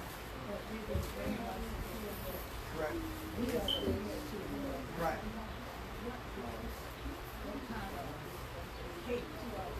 Okay, well, initially, it starts with these extraterrestrials. We know who we are. We know that we are omniversal beings. In other words, when we transition, it becomes spiritual plane, soul plane, mental plane, us. They can't travel that far. One, because there's 6 ethers, so we're 9 ethers. We have that etheric potency to get out of this universe. So when you read the God of Light and Fire, it explains that these beings can't get out the universe. So they already have an enmity between us or for us that way. That's them on a higher level. And when we talk about the people who just don't like Nagaru because our freckles are connected, or because we got active melanin, so per se, that's just propaganda for the lesser beings on the planet. Like, if you ask the average Picasso, why don't you like that person? Because they black. That's the only answer they can give you. And they themselves don't know the high sciences of what we can do. See that? And then it comes out in other ways, the more simpler ways, because we're talking about lower beings. They don't like us simply because we have what they call soul. Not of soul, just rhythmic soul. Even to the point of the way some of our men walk. Especially the way our feminine walk. All right? I can go back to the Akashic records and explain how your feminine walk so sultry. Your gait naturally is almost like the rhythm of a snake. Right? And if a man watches that long enough, he becomes entranced. The same way when the dude is blowing the flute. I'm just keeping it 100. The same way when you blow the flute and the snake come out. And first you watching the dude blowing the flute. Like, oh, that dude is nice. He got the snake in control. After a while, you stop watching him, you watching the snake. The snake is doing his or her thing. It's the same way with you feel. And y'all turn that on, off and on. When y'all want to get a mate, y'all go sexuality activate. Whatever y'all do in the house, y'all come outside, and then we so slow, man, we miss it. Yeah, I told y'all I was gonna get to that. We so slow because we're missing that extra 2 billion thoughts per moment. We actually think we're pulling her. And we'll tell our friends, yeah, I got that. She knew she had you before she left the house. Or one of us, she knew. Right? So I'm just saying there's certain rhythm that we have, and hatred comes based on that. Simply that from a simple-minded being, because they're not even in touch with their overlords to the point to understand it's about getting out of here. See, because they're still under the spell that was placed on them too. We're not the only ones.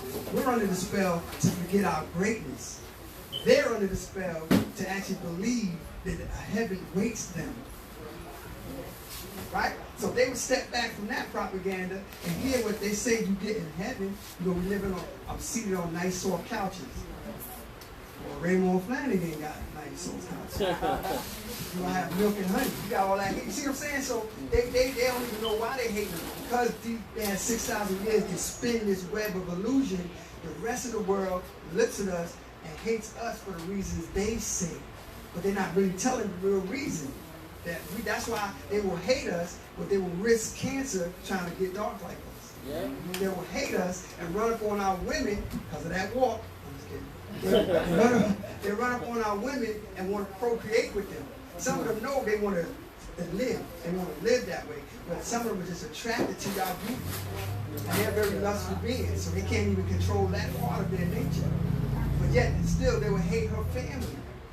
They'll have a kid and a child, they'll have a child and never want the child to visit the melanated side of the family. Or the non-melanated side won't accept the child. So now you subjected this child to non-acceptance on one side and hatred on another side, and think that child is going to be mentally balanced coming up in that environment. So to answer your question, the overlords know why, the real reason, but they gave the rest of the world that blatant surface reason. Like, okay, well, y'all came to us to study in ancient times. We taught your teachers. So how far off can we be? But they won't go that far to study that part, to learn they need us and we don't need them. I see.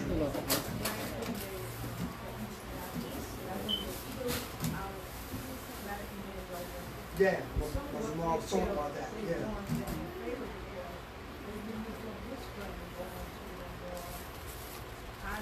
Correct. Correct. Only if they know that, like say me. You know, if I was to lose my life tragedy, whatever, I don't fear death to that degree. What about our brothers and sisters who don't have that knowledge, and at that moment before they transpire, that adrenaline rush comes up, that fear factor, right? And this is when they touch into their higher self, but they don't realize it, because that's at that moment that you say, my life flashed before me. How could you capture the whole catapult of your life in that moment, unless in reality you think 24 billion miles per moment? But we don't know how to tap into that voluntarily. So it happens when you're scared, you're about to die. There's beings who feed off their adrenaline.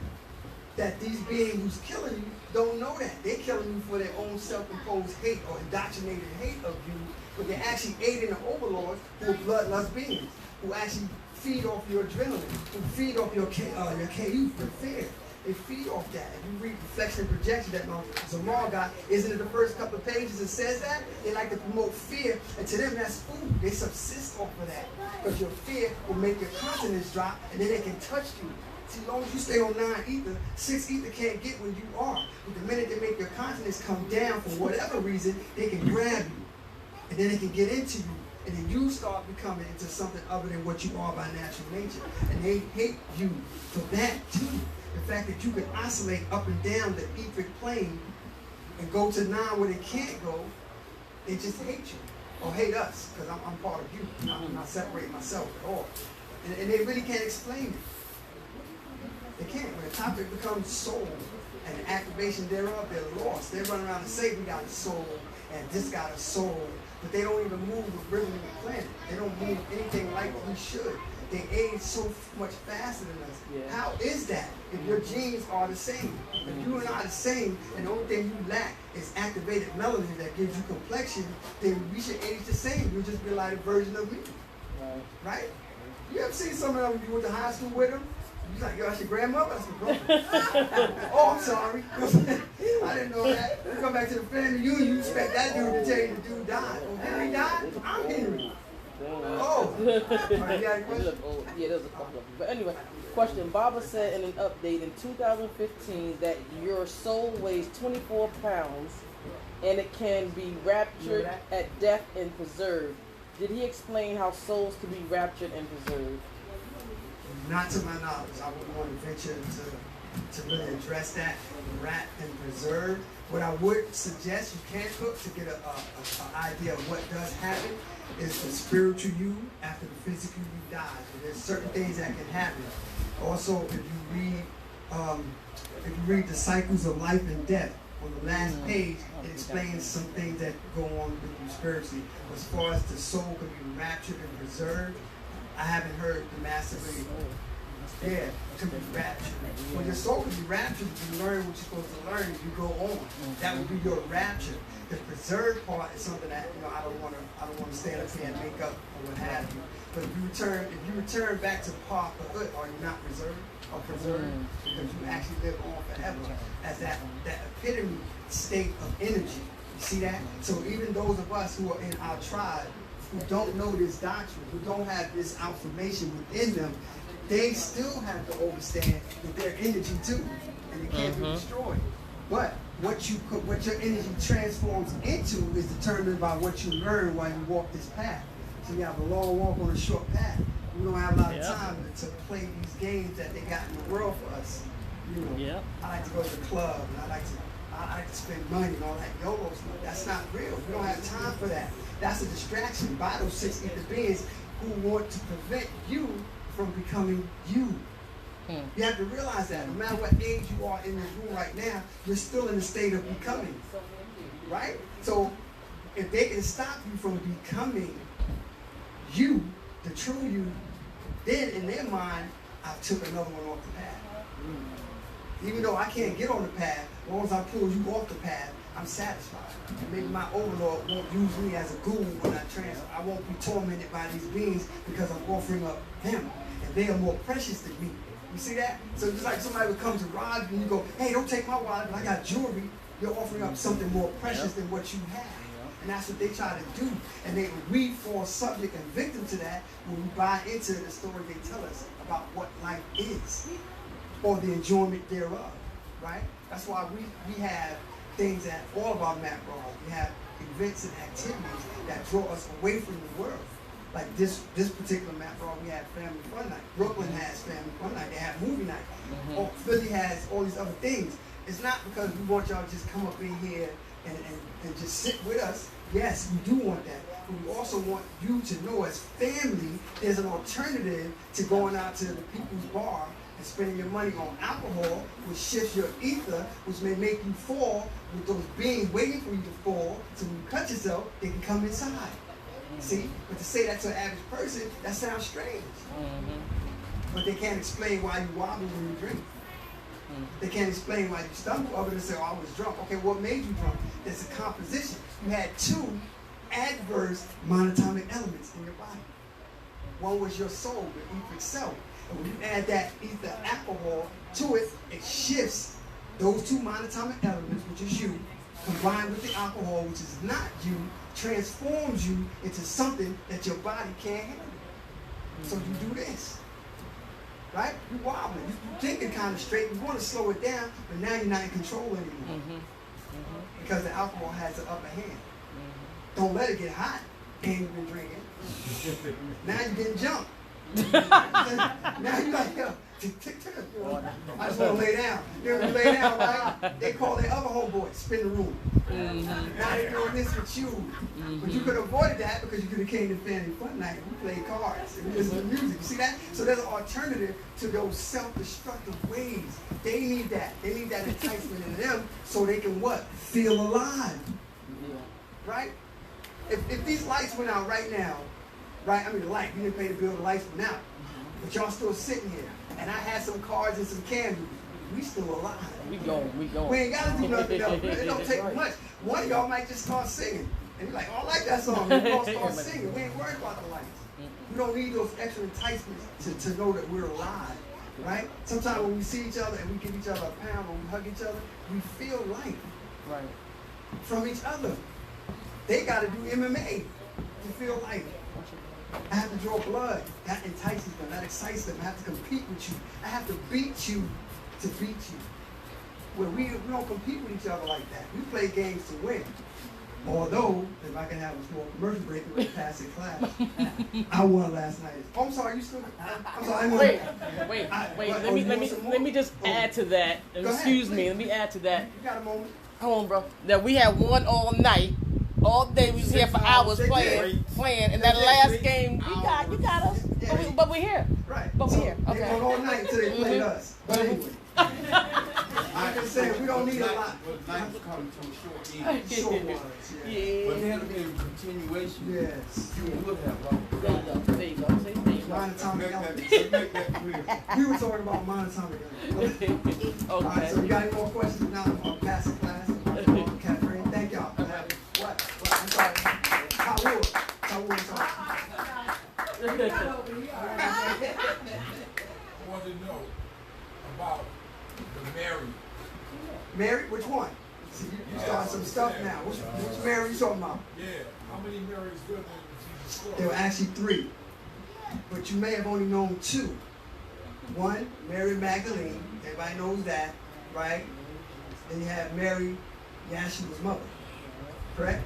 But then there was another one who was actually in ancient Egypt. And the place she was from sounds very similar phonetically to Magdalene, but it's Magdala. Right? So they're actually 3. So for a person who's just hearing that and they subscribe to the Bible, you can find it in the Bible. It's not like it's not there. But a lot of times, those of us who were in Christianity, and the person was up front, i.e. preacher, reverend, priest, father, whatever, he had a sermon ready, right? So he studied from Monday to Saturday. So Sunday morning, he was prepared. And you were sitting there absorbing the knowledge, because he was kicking, blah, blah, blah, blah. But in that form, you can't ask questions. So if he didn't touch on that part of the Bible that said there was a third one, you wouldn't know to ask. So through high knowledge, we're saying they are there, and it's still in the book that you claim, that you hold near and dear. Because we're not here to bash what you hold near and dear. If it makes you a better person, you hold on to that. But while you're holding that, can we discuss it? Can I show you certain things in it? And now it's up to you to reason that out and see if that is fulfilling your soul, or is there still a void and darkness there that has to be filled? Yes, and I just want to touch on to the book of Which one? Christ. Oh, just now? Yeah. Okay. That book. Yes. How far they go into it with Christ himself as him not going to the cross. Right. And it touches on that too. Yeah. Because they got pictures of this Christ figure with what? Gray hair? They had pictures of him when he traveled outside of Jerusalem or Darussalam. It's not a J, but that's a whole other conversation. So, Right, yeah. because we could touch on a lot of areas in that book. For sure. But That's right. Simon said, Simon Bar, Jesus. yes, His son? Yes. So if you understand the language, you know the word bar means son. Right. Yeah. I mean, his disciples said it. It's in the book. His disciples said, hey, Jesus, I'll say because that's what's in the book. Jesus, you found this guy out there calling himself Jesus, teaches in your name. Jesus knew who he was. He said, I'll leave him alone. So his words getting out. He knew who he was. He knew that was another being. So how come nobody catches that? And then when you bring it up, you got to be the bad guy or the less than pleasant guy because you're throwing a brick at my spiritual continence. When, as a friend, I'm not throwing anything other than a hand to help you. And once you go home and read it for yourself, that's why it's important when people talk to you and they drop verses, it's important that you write them down. And just go read them on your own because maybe you like the way I sound. That don't mean it's right because you like my tones again. But if we're giving you quotes, if you owe it to your soul to go check those quotes out. And then come back and say, yo, brother, I read such and such and you was right. Or I read it and it doesn't say it in that particular copy or version of the Bible I have. Then we can go to the online concordance and go, okay, that's the 5,736 word. This is what that word is. Now read it again and put that word there. And you'll see. And you'll see. Thank you. I appreciate that. All right. One more question in the class.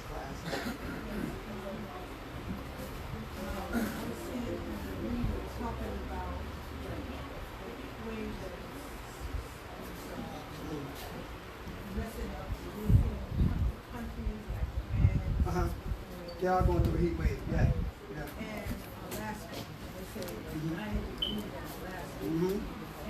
And Alaska. because I said, because the sun cycle is in now, you can see it. Right. Because they said it never happened here. Right. So now someone's skipping the water because in the lake because it's so hot. so Yeah. So then, if they have to, let's just follow that train of thought. If they have to now sleep in the water to survive, then there's a nature forcing them to transform into something else or die. They have a choice, right? So even though there's people that have the HARP project, there's government agencies, it's a fact, that can affect the weather, they still can't affect it to the degree that natural nature can. Or those entities who control nature for real. They can't mess with them. You see what I'm saying? So they do a thing and then they do a thing.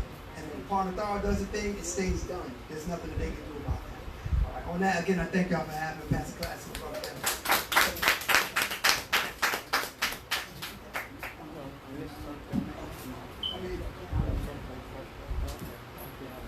You got to wait for me. Yeah.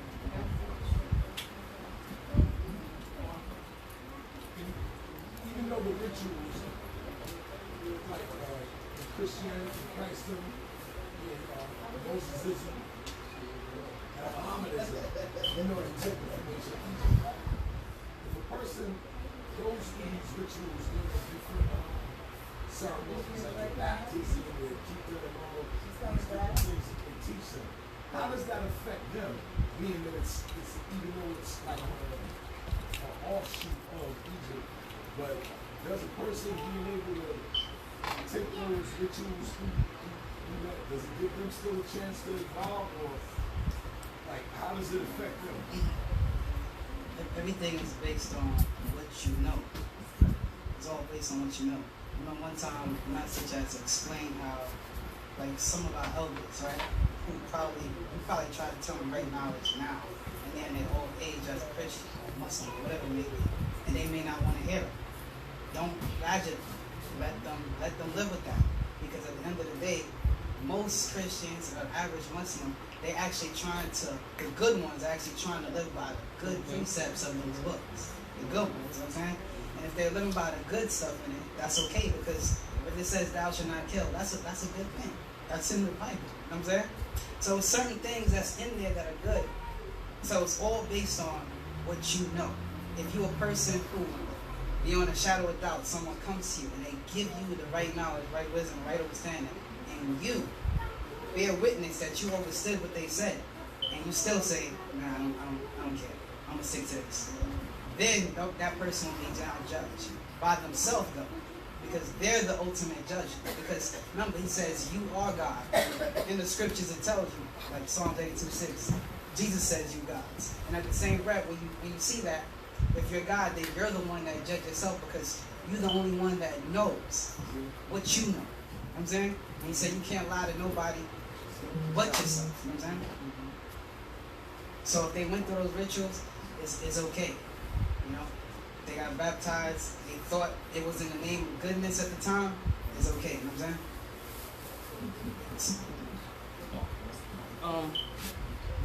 I'm saying? Mental alchemy connection with the mental reservoir. The tones provided are A major, F major, and C major. Genetic sequence in periodic table chart. Question: what do you do at the table, or full course meal? In the Bible, King James Version, Matthew 4:4.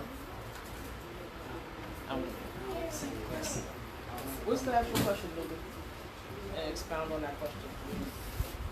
Oh, expound on that question, please, Newbie. I forgot this.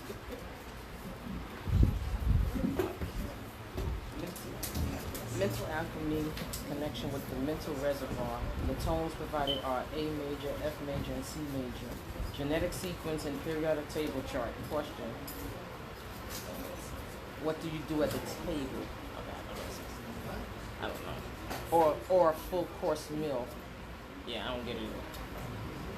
All right. Yeah, you gonna give it to me again? Yeah, he'll come back.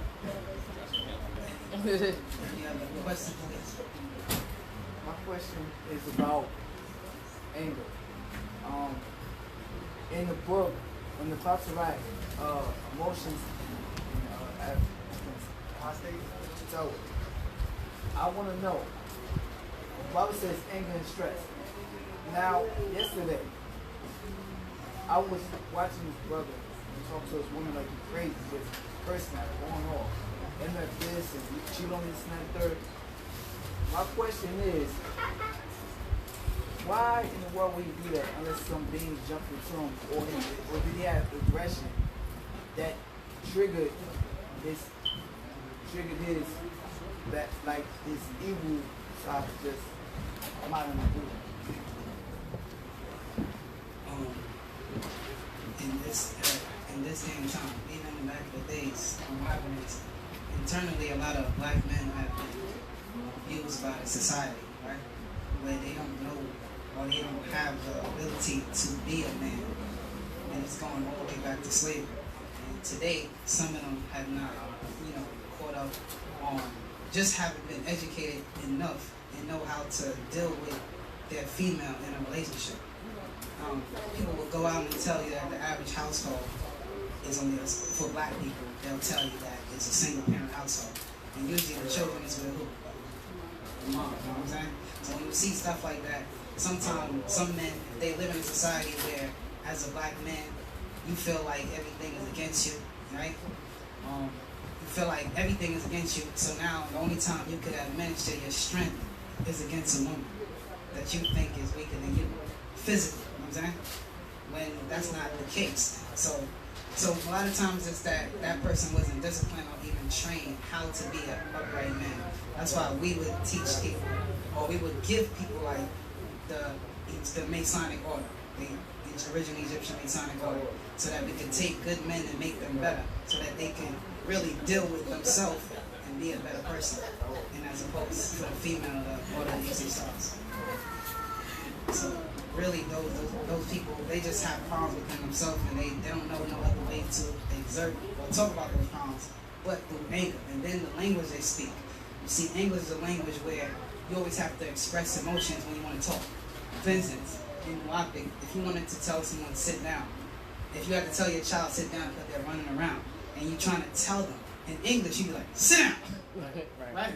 But in Wu-Nuwapu, you don't have to do that. You just say it in the command form, and your child will know that that's a command. You know what I'm saying? So in English, everything to express yourself, you always got to do it through emotions. And that's a problem, because when you send off emotions, as Nagaros, we can feel that. You know what I'm saying? We feel it, and a lot of time it's the flip side, or the reaction is you're going to get the same thing back. You know what I'm saying? So that's another thing too. Any other questions? Yes.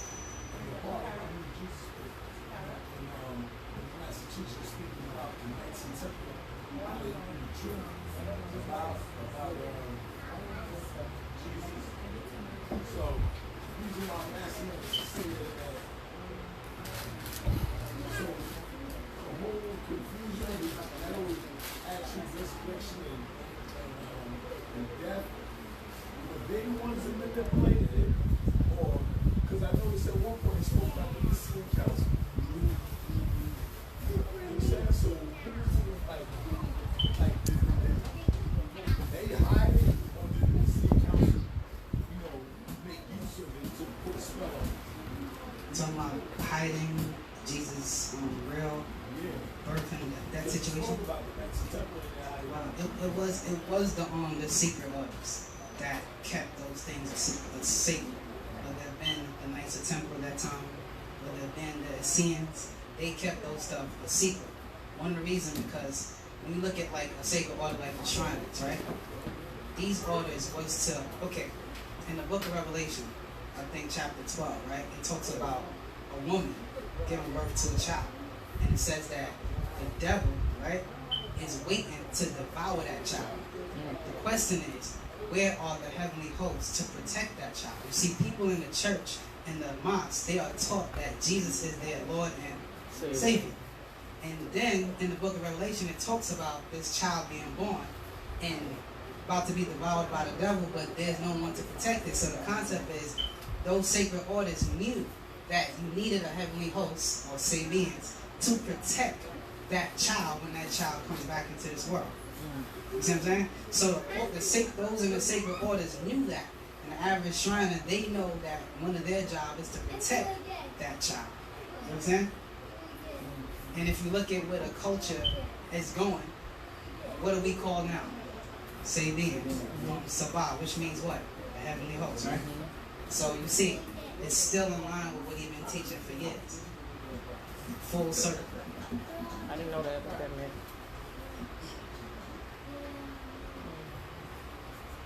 Well, earlier, someone asked about the 9 magnetic particles. Yeah.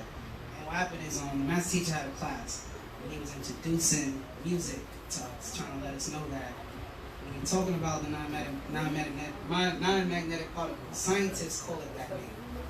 What they doing is, scientists found out that when they study the brain, because usually when they study the brain, you have to be deceased already. You know that. Because there's no brain surgery. You know that, right? They don't do surgery on the brain. Because if you mess with one part of the brain, you put a knife in one part of the brain, it'll shut down something else in another part. You know what I'm saying? So most of the time when they do brain studies, they do it when a person is deceased. So what they found is, over the years, they found that when they study the brains and they slice it up they'll find in it that there is magnetic particles in the brain. The master teacher explained that we had 9 in our brain. 9 magnetic particles in our brain. Now, magnetic particles, what it does is it keeps you in tune with this atmosphere that we're living in. Animals have it too. It keeps them in tune. So when you're talking about magnetic particles, you are what? Electromagnetic being. So it keeps you in tune with your own force field or magnetic force field of your body. But what happened is this. He said that your magnetic particles can be destroyed. And how is it being destroyed? He said by the music that you're listening to. You know what I'm saying? He said that the music that you're listening to is not on your wavelength. Meaning, if you're supposed to be naturally as a viral on the A wavelength frequency, when you listen to music today, all the music today is not natural.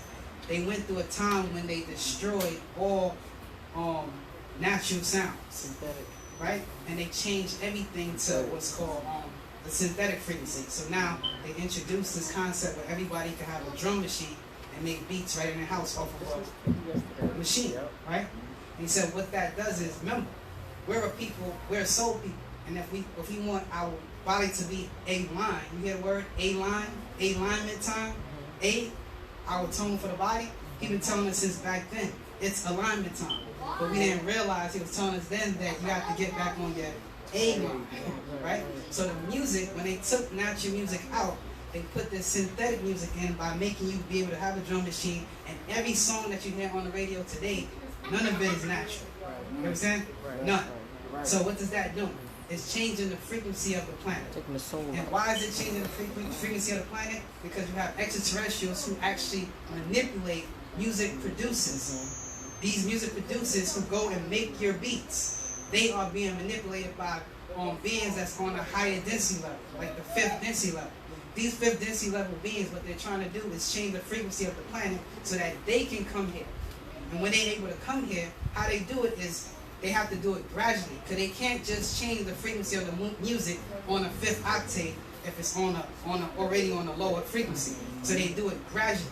As they're doing it gradually, they're making us help them. Because the average person who likes music, they have a drum machine, especially if they want to be a producer. So they're helping. We are helping to change the frequency of the planet, which is killing us. So, your magnetic particles are affected by listening to music with headphones, because as he explained in the past, he said, when you heat your food in the microwave, what is heating it? Microwave, which are sound waves. That relates to sound waves. So he's saying the food is being cooked through sound. So if the food is being cooked through sound, that means once you hear that sound in the microwave, you turn on. Yes, it's microwave, but microwave are related to sound wave. So as you turn the microwave on, the food is being heated through the sounds getting higher and higher. So when you listen to music and you put a headphone on, if I'm next to you and you have your headphone on and I can hear it, then the headphone is too high. That means that it is microwaving your brain. So your magnetic particles, we had 9, right? Some of us, because of that, for years, are depleting the magnetic particles. You know what I'm saying? And when it depletes it, it takes you out of tune. As it takes you out of tune, it takes you out of tune. And he said it gets to the point where some people, they get delirious, and even how they speak is bad. You know what I'm saying? Because it messes you up to that level. Because that came from, I came to right the wrong. I just listened to it yesterday. So my question was, when we said, anything can be cured and all this stuff, however, those magnetic particles cannot be repaired. Right, cannot be repaired. So there actually is something that cannot be done or fixed, let's just say. Yeah, he said, it's like this. The magnetic particles is equivalent to a limb that's missing. If someone cuts your arm off, can you actually get that same arm back? No. They can give you a prosthetic limb. He said, so what you have to do is learn how to use your arm with a prosthetic limb and work with that. So the same thing with magnetic particles that's in our brain. So you have to learn how to work with it. With having less magnetic particles, learn how to utilize and live like that while you're in the physical plane. And it doesn't primarily lines up with what some people think non-ether. You know what I'm saying? Non-magnetic particles don't line up with non-ether, because I often hear that question like, non-ether is non-magnetic particles. It's not. You know what I'm saying? It's not the magnetic particles. The magnetic particles is just those particles that's in our brain. Yes, ma'am. Sorry, I'm empty. I want to ask you, okay, so whoever the head is out, but you not listen, you listen boy back, listen to old music back when there was real music, but it still plays a part in doing the same thing about listen to your music and still get the same result. It's all about how he explained it. It's all about how loud the music is playing at the time. If it's playing real loud, then at that point, because remember, sound waves is frequencies, and as the frequencies get higher, it heats up. Remember, sound, where there's sound, there's light. When we're talking about light, we're talking about fire. So if you play sound for a long time, and if it's real high, the higher you get, the hotter it's creating synthetic frequencies in the atmosphere. And those are the things that will help to microwave the brain.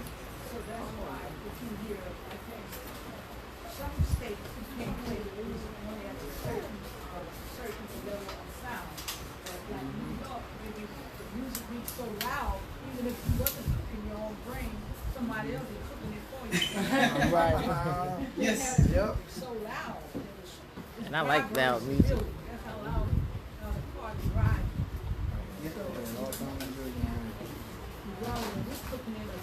I probably have none left. Yeah, that's true. Also, how much of us like going to the movie theater? It's loud You go to there. the movie theater, you're sitting in the microwave. Right. Yeah, I get it. Because what's happening is it's the same situation. Only thing is now you're in a room that's closed off, dark, the speakers are loud, and you're being microwave at the same time. The thing is, the more information you get, the more you feel like you can't do nothing.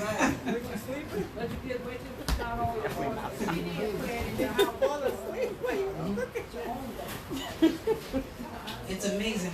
Most of the technology that we have today, even though our ancient Egyptian or Talmudic ancestors, they were advanced by the look of the pyramids, right?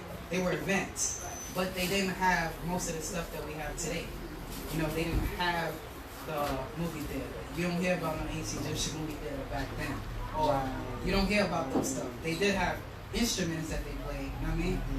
I remember Bob was saying natural music for us in ancient time would have been going into like a field with bamboo and cutting them slanted, and then nature would blow, the winds would blow, and you hear, and that would have been natural music. So that would have been actually better with the drive-in movie theaters were actually better then, because then you can just put it to the sound in your car of how high or so not to put it.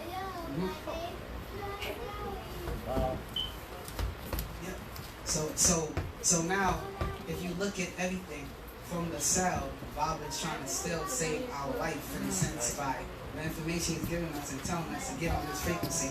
Because what happened is, he's changing our frequency. You have to change the frequency through sound. So what's the one instrument for sound you use every day? Your voice box. Right? So he tell you, here, learn this language. Because what happened is, this language is in the frequency for your body, right? And if it's in the frequency for your body, that means that when you say something like love in your language comes from the Creator, right? If it comes from the Creator, that will be divine love when you speak in your language, because now you're on your frequency. It was then as opposed to saying love in English. When you say love in English, it's always the reverse concept. You know what I'm saying? And we know that the word love has been tampered with in English, that people apply it to cars, then they apply it to their moms. You know what I mean? Their wife and things of that nature. When really, you don't love your car the same way you love your moms. Right. There's a difference. But in English, we express ourselves like that because that's the only way we know how to express ourselves in this language. So it's real deep. There's a lot of stuff going on as we speak right now. And the tones and frequencies is that. And I was reading the Black Book. He explained how even the books, he said the books are a tuning fork. That means the information itself is a frequency. And that's why he would say he has to raise us up so that we will soon be able to, in-house, hold like beings. That means that when we learn to get to a certain point of information, a level of information, and we take it to the next level, then we could be on our own station. right? Because we have our own station as a people. And we have our own station that connects us to the ancestors. And what happens is, when you're able to connect to that station, then you can hear stuff that's broadcast on that station that's specifically for you. And this is how people talk about people with the holes in the air. You don't just have to have the holes in your ear. You just have to be on the same frequency. And once you're on that frequency, then they can contact any one of us. What he said, he had to do it through stages. So if you look at the information, it went through over 30 years of trying to raise us to the point where we could start asking questions based on what he really came to give and not what we wanted. You know what I'm saying? So yes.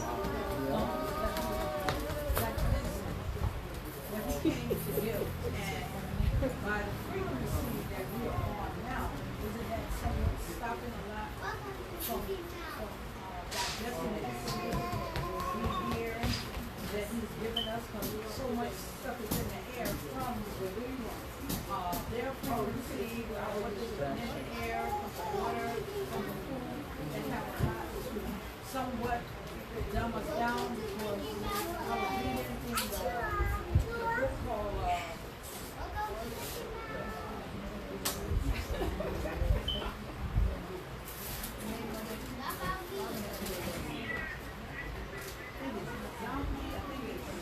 Body Snatch, where they was telling you the food that dumb us down is wheat. Wheat is one food. They was talking about wheat, soy. Dumb us down.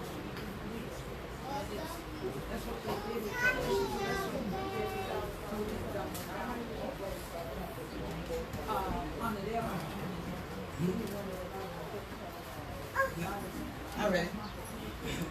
So getting to that point, did you get the whole lot of people, all them children? Yeah, I did. And one thing that's amazing about that book is, you know, the guy that the lady was talking about, he was in the shell of a Nagaru. That's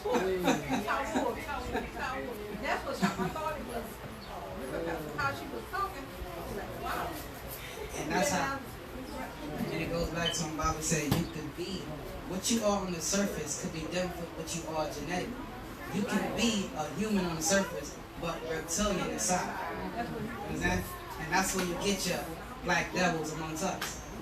Because even though we know about the Nun Project, the Orphan Project, Tomb, all these projects, no one ever talked about the Apophis Project.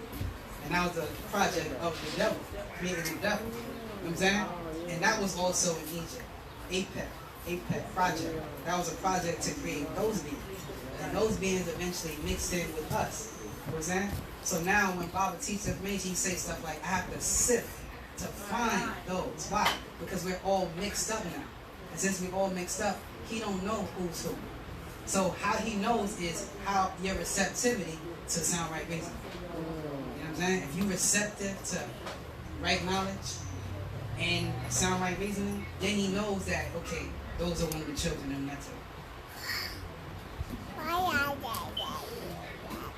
And the next step is actually applying. We have to start applying. What he talked about the chip, they were putting in people's hands, start with, he said they were manipulating the credit card, saying that somebody's hacking your credit card, stealing your identity. Here, we get that chip. Once you get that chip, they control you. And they can get rid of you at any minute if they want to. I mean, think about this. In the Jesus story, when King Herod found out that a child was going to be born, and he was going to be a king, what did he do? Kill every child on the two. Today, if they was looking for holy children, it would be easy. How you know? Because we go to the hospital. Right? Definitely. So they know your blood type already. If you had any type of blood that was supposed to be different, they'll know it. Because most of us, how much of us know our blood type, man? A lot of us don't. Red.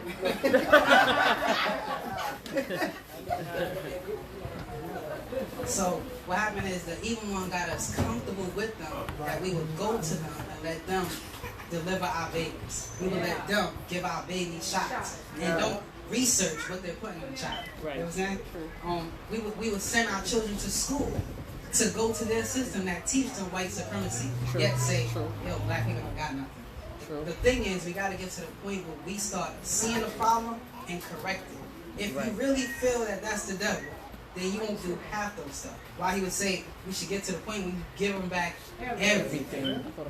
Everything. I mean, we don't need their education because it's a lie.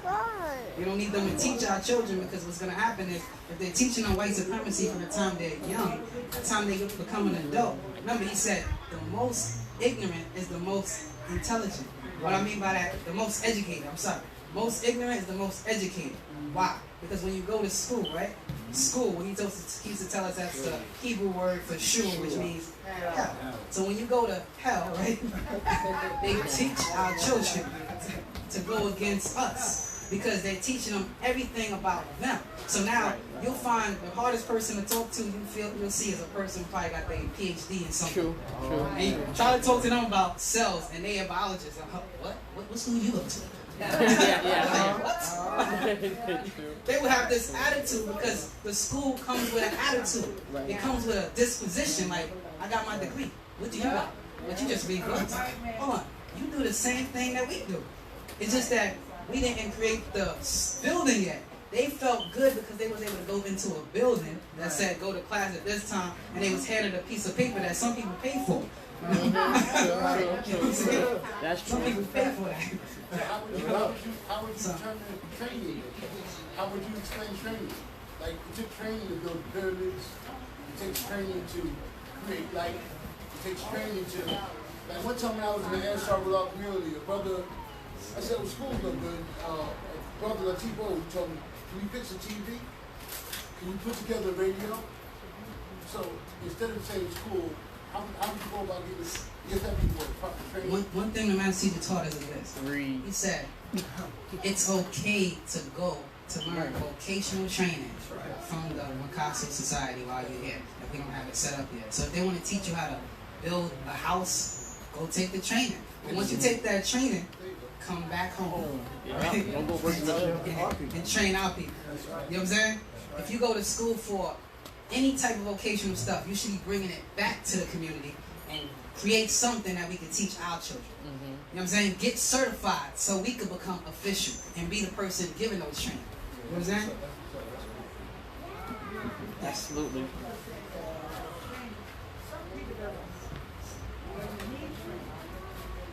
Because they can fix things just by looking at it. How my son did that when he was about 13. He had to go to school. The iron was broke. He was just closed the door. My son's like, He didn't sit and open the iron up. What he did, I don't know. But the iron worked. So he didn't have no training. My teacher explained how some of us, right? Some of us are spiritually in tune and we don't know it. So sometimes it's someone in our family who was a person who know how to build. Right. And if some of us are unconsciously connected to those people, where we may not know how to do something, and when it's time to do that, we can do it. You know what I'm saying? So, and if you knew how to do that naturally, he said you get to a point where you're so connected to the spiritual realm or the etheric realm, right? That you will need something to be done, and you would know that you have an uncle who's a mechanic, and your car breaks down, and you will call him. And Bob would say, you go call him 7777. Yo, what's up, uncle? Yeah, something wrong with my car right now. And he would tell you, hey, this is what's wrong with your alternator needs to be changed. This is how you do it. And then you do it. So when we really make connection with the other side, we'll realize that our whole life will change, because everything on the physical is generated by things on the etheric realm. right. So if everything is generated on that side to this side, that means that the concept, people say, do you believe in life after death? You've heard that concept before. And most people say what? Do you believe in life after death? Anybody? Yes? Yes. Now when a person says, yes, I believe in life after death, what are they really saying? They're saying, I believe that there is life after death. So where's death? Right here, right now. That means when you're born, you're dying. And your life starts after you finish dying. See? And this is the stuff, this is what right knowledge teaches you, where it opens your eyes to see the reality. So you're saying this is that right here? This is death. How you know it's death? Because from the moment a child is born, are they getting younger or are they getting closer to dying? Dying forward. So that this right now is death. This is a death state. You know what I'm saying? So we're dying to live. Basically, yeah, actually. It's okay. How you supposed to feel about that? Supposed to be afraid? No. You shouldn't be afraid, because once you know. This is why we have the day and time of our culture where the master teacher, he's a spiritual master, right? To educate you about things in the spiritual realm. Just like when you go to a college, you're going there to learn from what? A specialist. A person who's a chemist is going to be the chemist teacher who's teaching children chemistry, right? So when you have a person who is connected with the etheric realm as a spiritual master, that means he have his master's degree in the spiritual realm, right? So now he can teach you as a teacher to say, I know. If you want to know how the spiritual realm works, I know. I've been there. How else would he be able to be writing books about what happens when you die? How you gonna write that? The average person, like, did you die? You can't write a book like that unless you die, right? And he said, he had a class. He said, I had died a million times for you people. You know what I'm saying? So he knows what happens on those realms, and this is something that people outside don't have to accept. It's okay. We do, because what validates what he teach is our progression. So it doesn't matter what he teach that people don't want to accept. As long as he have students who become masters, right? Then what he taught is validified. You know what I'm saying? So we verified our doctrine, our culture. The being that's supposed to come after him called Har and Pet. And ushers in the Savior. I don't know. That's supposed to be, he's ushering in the Savior. Yeah. Har and Pet. Yeah. Har. Har. Or you can call it that too. Har or cat, right? Talk about that. I mean, this being is a twofold thing. It's a being, yet it's a program at the same time. You see, the thing is this: all of us, right, are in a sense a Messiah type. You know what I'm saying? What I mean by that is, you all are supposed to get to the point where you are saviors. Because what would be the point of teaching you to become a teacher? Our job is to teach and spread this information. And then spreading it, you are saving people. Because without this information, some of us probably would have been out there, or some of us probably wouldn't even be living right now. So when people say stuff like, the master teacher is our savior, it's not in the religious sense. Because people say Jesus, their Lord and Savior, right? But whose bill did he pay? What did he do to save their life? They're not talking about what he did physically. They're talking about his teaching. The things that he taught, right? Saved them from the muck and mire of the world. So when we say that Dr. York is our savior, we're saying the things that he teach saved us from the muck and mire of the world. But we could have been doing stuff different. Like my brother was saying, we have events all the time. On Saturday, you know what happened on Saturday night, an average night?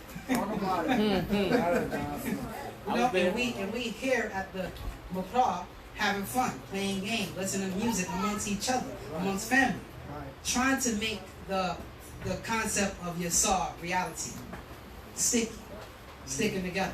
You know what I'm saying? So the program. So this is the thing. As we're learning information, we're being raised in degrees, in frequencies. Like right now, if a whole light being wanted to enter your body and utilize you, it will be too much energy for you.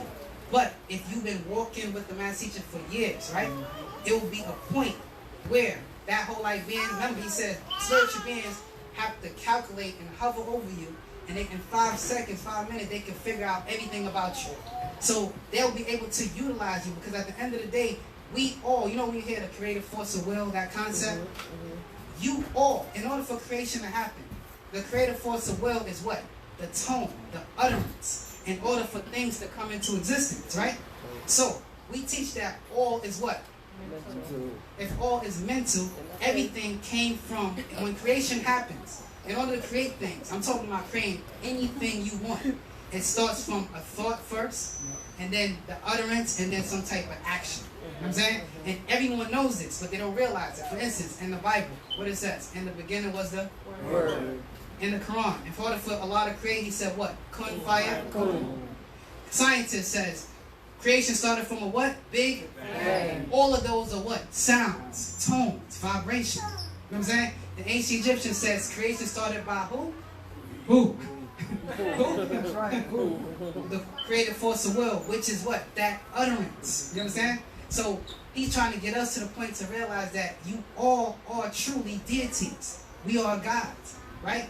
And as gods, once we start to internalize information and really live it, really become it, we would be masters. Because he said himself, by now, many of you should have been masters already. Yeah, I heard him say. He said that. You know what I'm saying? What does that mean? That means that if you went through those schools of thought, just like if you went through the education system, when you get to a certain degree, you get your master's degree, right? Right? So if you went through the schools of thought, and he says it doesn't matter whether you've been here for what? 5 minutes, 5 years, doesn't matter. You know what I'm saying? It's all about you. And if you're willing to take this information and take it to the level we're supposed to be on.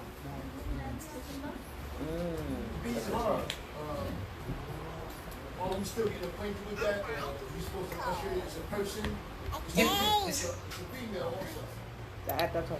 Another question I have about most of the star constellation energy, like Blade, Come do my hair. 7 female entities that usually contact human beings.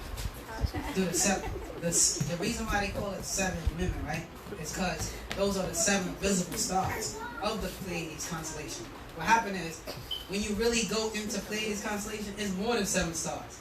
But 7 is visible. You know what I'm saying? And because 7 is visible, that's why they call it that, the Pleiades constellation. Most of them are women. That's what Most of them are women. That's what the artists, when they give an image of the stars, that's what they depict the Pleiades constellation as, women. Just like when we, as Egyptians, ancient Egyptian, when we depict the Orion constellation, who do we depict that as? A Sar, a man. You know what I'm saying? And Sirius constellation, who is that symbolic of? A woman. Right? That's what it is. What? That's not just saying to glorify women. It's a female energy. It's a female vibratory frequency that he's built for other topics there or whatever task that I would say this. The Sirius star constellation, we know that the master teacher told us that that's where women are from, right? He told us that Orion is where men are from. Different places is predominantly by one gender. He's not saying that it's only women there, because if you're going to Sacred Wisdom of Tahuti is a being that's from Sirius, yet he's native to Risk. You know what I'm saying? So the Shaggies are from Sirius constellation, you know what I'm saying? So the thing is, he says how he's sent to Earth, right? He would teach us that the female force of nature appoint a male living being for Earth, right? Because on Earth, right, the force that dominates Earth, what's the most gender on Earth? Female, right? So that force is the one that attracts the opposite of itself, because it's like a magnet. If you take a magnet that has 2 poles on it, magnet have a positive and negative pole, right? When you cut a magnet in half, how much poles do you have now? Yeah. Huh? When you cut a magnet in half, you have 4. Because what happened is a magnet inherently creates the opposite pole of itself no matter what. That's ma'at. That's balancement in nature. You know what I'm saying? You can't have one without the other. Yin yang, shin shan. You know what I'm saying? With that, I'm pass the class to my brother.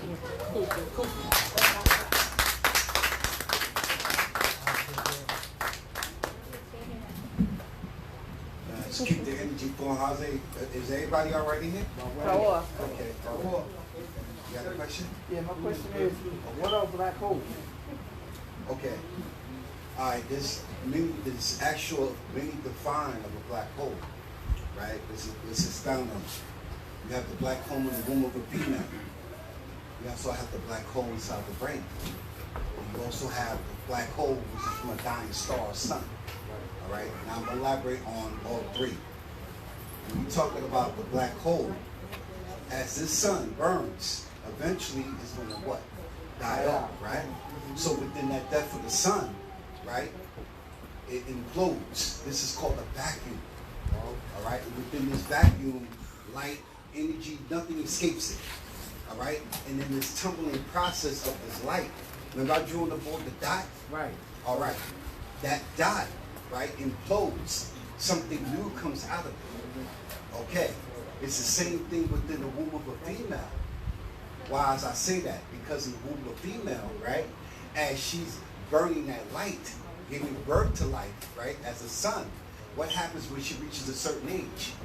When she reaches a certain age called menopause, right, the body shuts down and it doesn't produce the light. So what happens is, whoo, I'm hot. We turn the air conditioner up. Those solar flares start coming from her body. All right, so this is the vacuum within her womb, right? Because her body's letting you know, okay, I'm not going to produce the light in the womb. So now your body goes through what you call solar flares. So women get what? Hot flashes.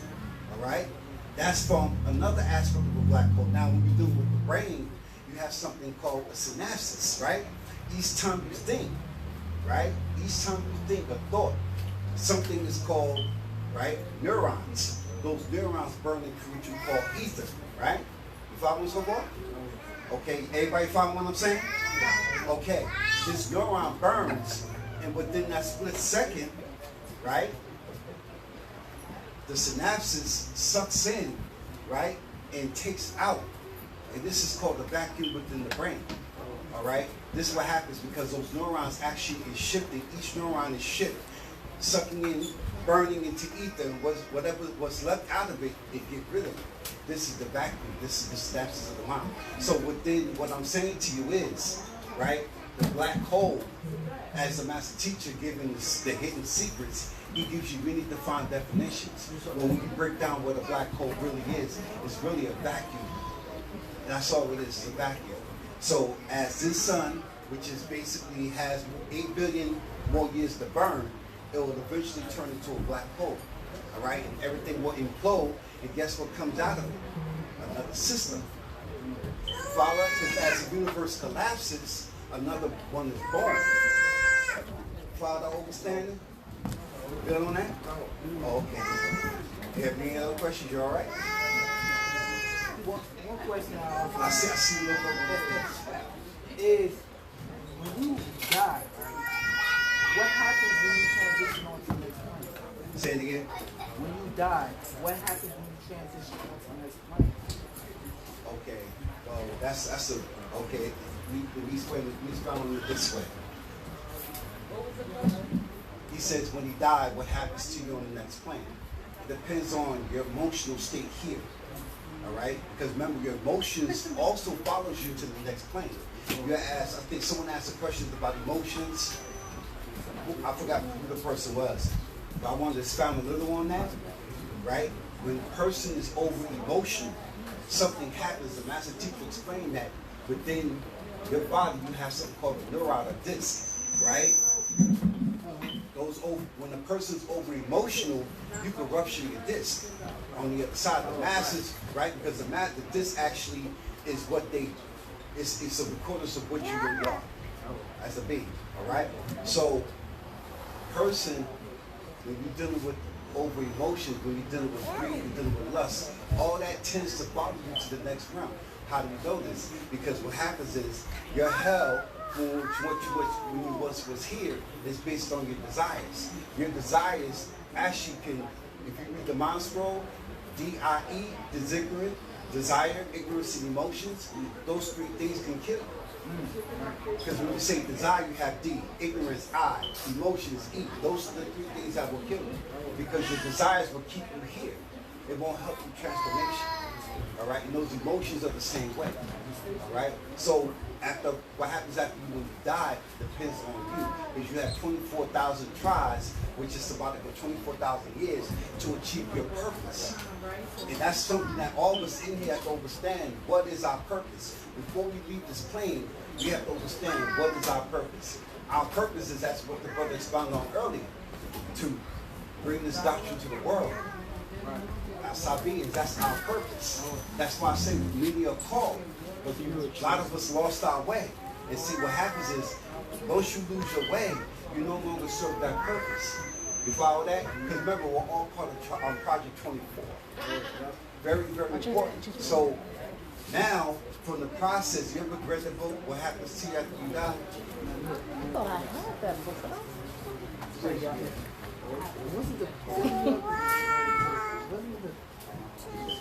the spiritual after the physical. That's what it was some Tower. All right.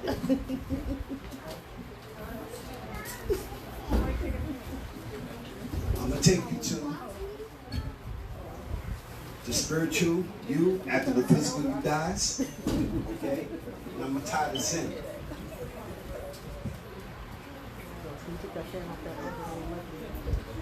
All right, give me a second, brother. There's an update I want to read to you from the master teacher doing with that. Because you know, once you pass on, you have certain spiritual masters, you're going to be orientated. You understand what orientation is, right? No? Okay, what happens is your spiritual master will orientate you. They will explain to you the spiritual rules. Because in natural nature, you have rules, right? And there's certain things that these beings on the other side are allowed to do and what not allowed to do. And there's certain things that you are allowed to do on the spiritual realm and what you're not allowed to do. And you will also be greeted by your relatives, right? But for some people who have not achieved their purpose, they will return to what you call the white light, right? This white light is what most Caucasians claim they see once they near death, right? This is a reincarnation, right? And you have something called a rainbow light or the multicolored light, right? Is when a mishap happens in your life, right? And the master takes you back to that moment, right? And if it's done as an error, right, it's corrected, and then you're able, it actually, from that point, right, that you make that transition from that accident, you go right back through it again like it never happened. While this is what you call the multicolored light. They have something called the black light, which is the realm of eternal darkness, where you'll be greeted by your relatives. That's where we're supposed to go. You follow that? Because you're greeted by your relatives. And remember, you have certain beings who did not go through orientation, they become specters. All right? And those are the ones that will actually personify and transform themselves as your relative. Follow that? Well, I'm going to read something to you, right? I'm going to start you on 57, page 8. The spiritual view after the physical dies, for those who are watching.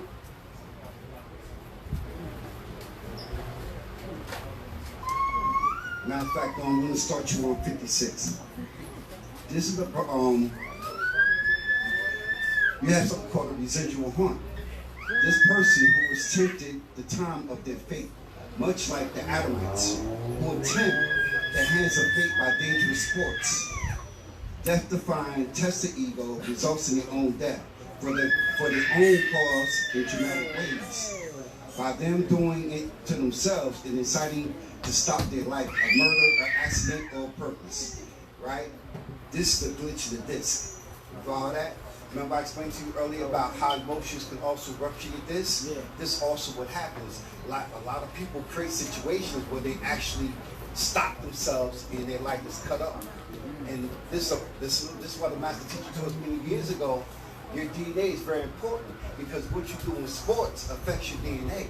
It's carried down to your DNA, down to your children. A lot of people don't think of it on that level. Example, you have an athlete, right, who has a broken leg, right?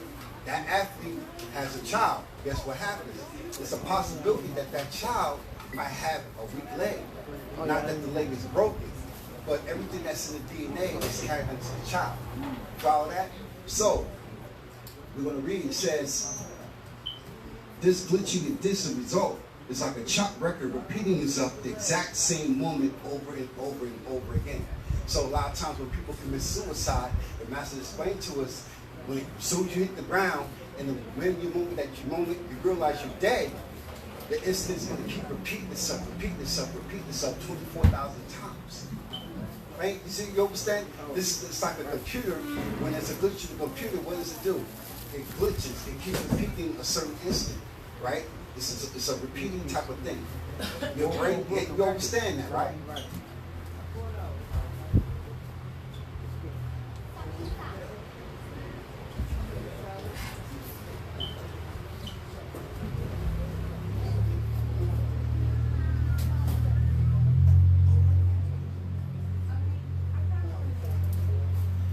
So, back to what I was saying, right? It says, many can see them as a ghost form, which is caused by instant trauma of an event, and it will repeat over and over, around and around for up to 24,000 times, then fade out. So this is what an individual goes through when they purposely do something hazardous to their health, where they actually like fell short. You follow that? Let's keep going. 58. Much the same when you hold a video camera to a bright light, it burns a spot on the lens and it slowly fades out. Right? So you have to understand, when you pass away, you must achieve your purpose. All right? Because what happens is, when you're trapped up by your desires and you leave this earth too early, the master shared with us what's going to happen. If you're a fiend or a crackhead, right? And all you did was smoke, crack, and you die from an overdose, what happens? The spirit can't rest because it's still wanting that crack. But there's no physical, you can't grab it because you're not physical. You know what I'm saying? That's the person's hell. And now it kind of gives you an understanding of how Christians relate hell, right? Oh, when you die, you're going to hell, right? Because they realize hell is a state that you put yourself in by your attachment to your desires. Follow that? Did I answer your question? Real quick, I'm going to have Brother Wu-Sabat make an announcement before we can get on with the question and answer.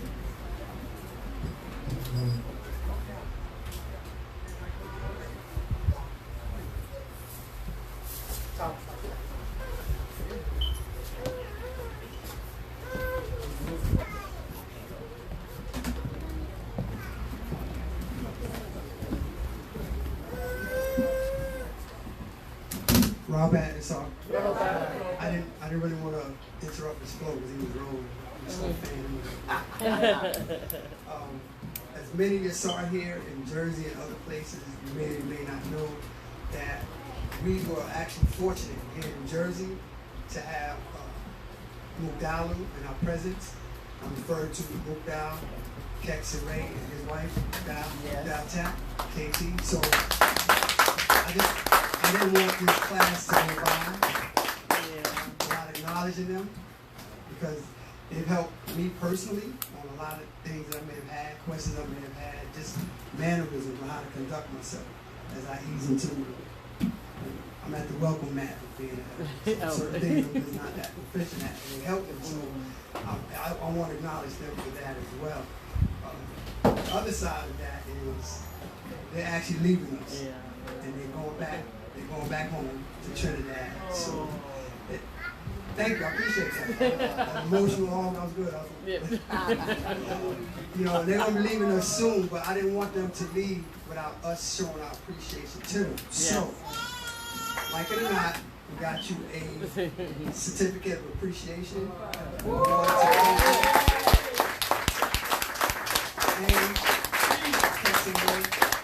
And it just says, for being great examples of Wu-Nuwapu, which you both are, and Wu-Sabat, on the 7th day of July, 2019, all out of Egypt, New Jersey.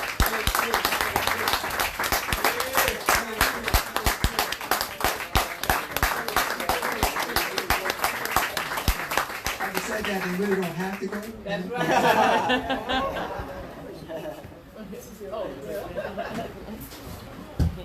How about yourself? All right. Caught you off guard, right?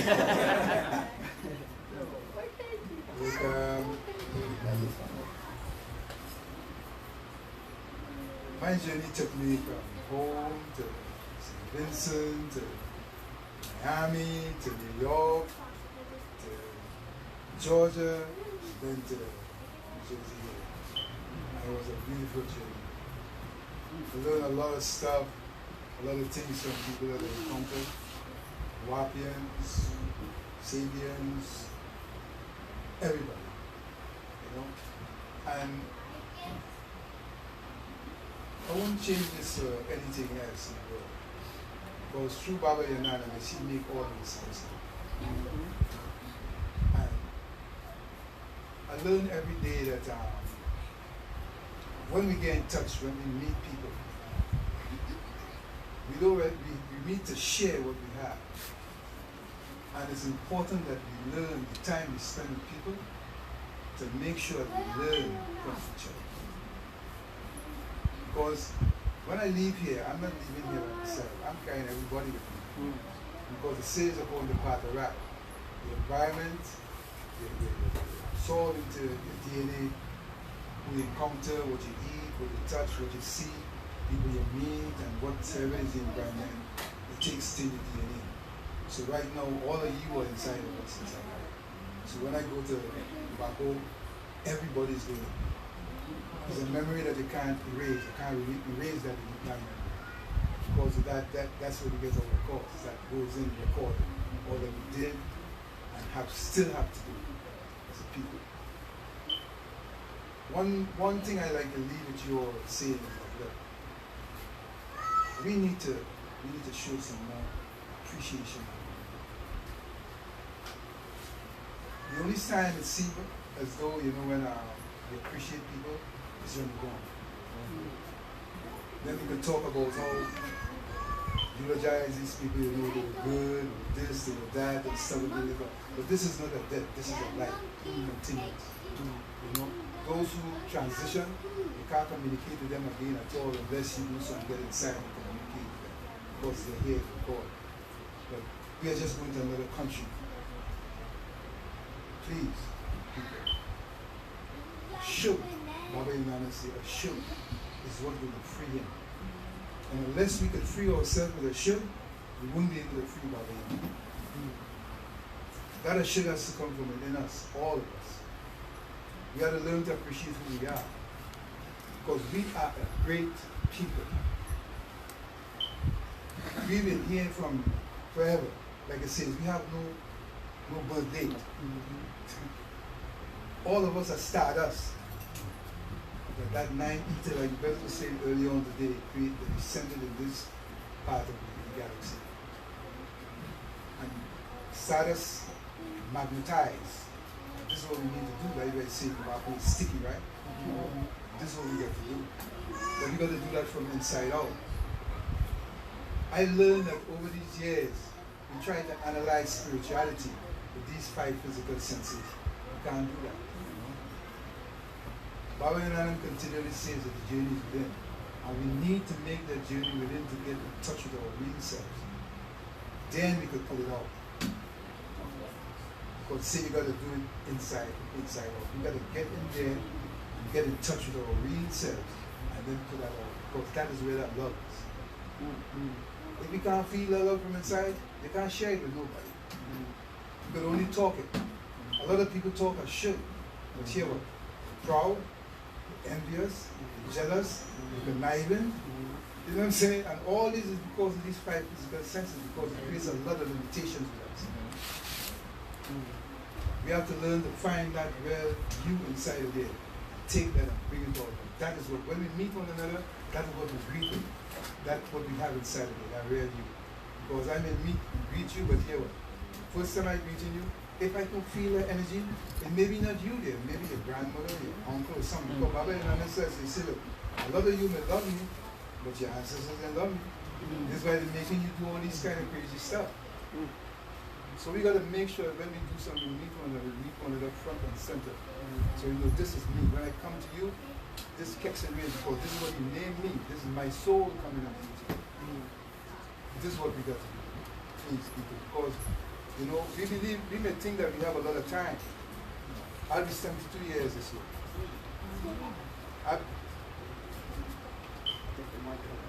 I'll be 72 years this year. Maybe all.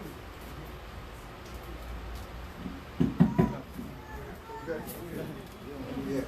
I'll be 72 this year. And I've been working in this mission since 1974. I don't know where else to go. I haven't reached my pinnacle yet, you know, because there's so much things to be done still with us. And Baba Yanana said, I already given you all everything that you need. What else do we need? We haven't yet found that spot, that love, that us here where we could afford to express it with everybody. This is where that search is. We need to find that and express it with everybody else.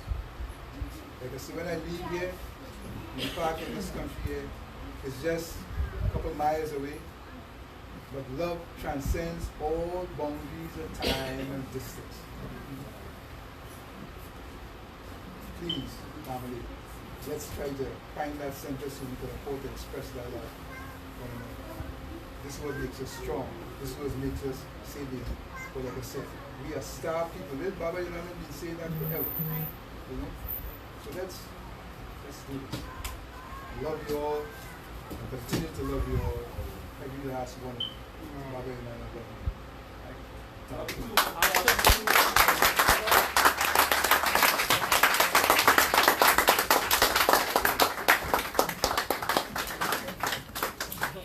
You and your wife always excellent character. Always. Always excellent character.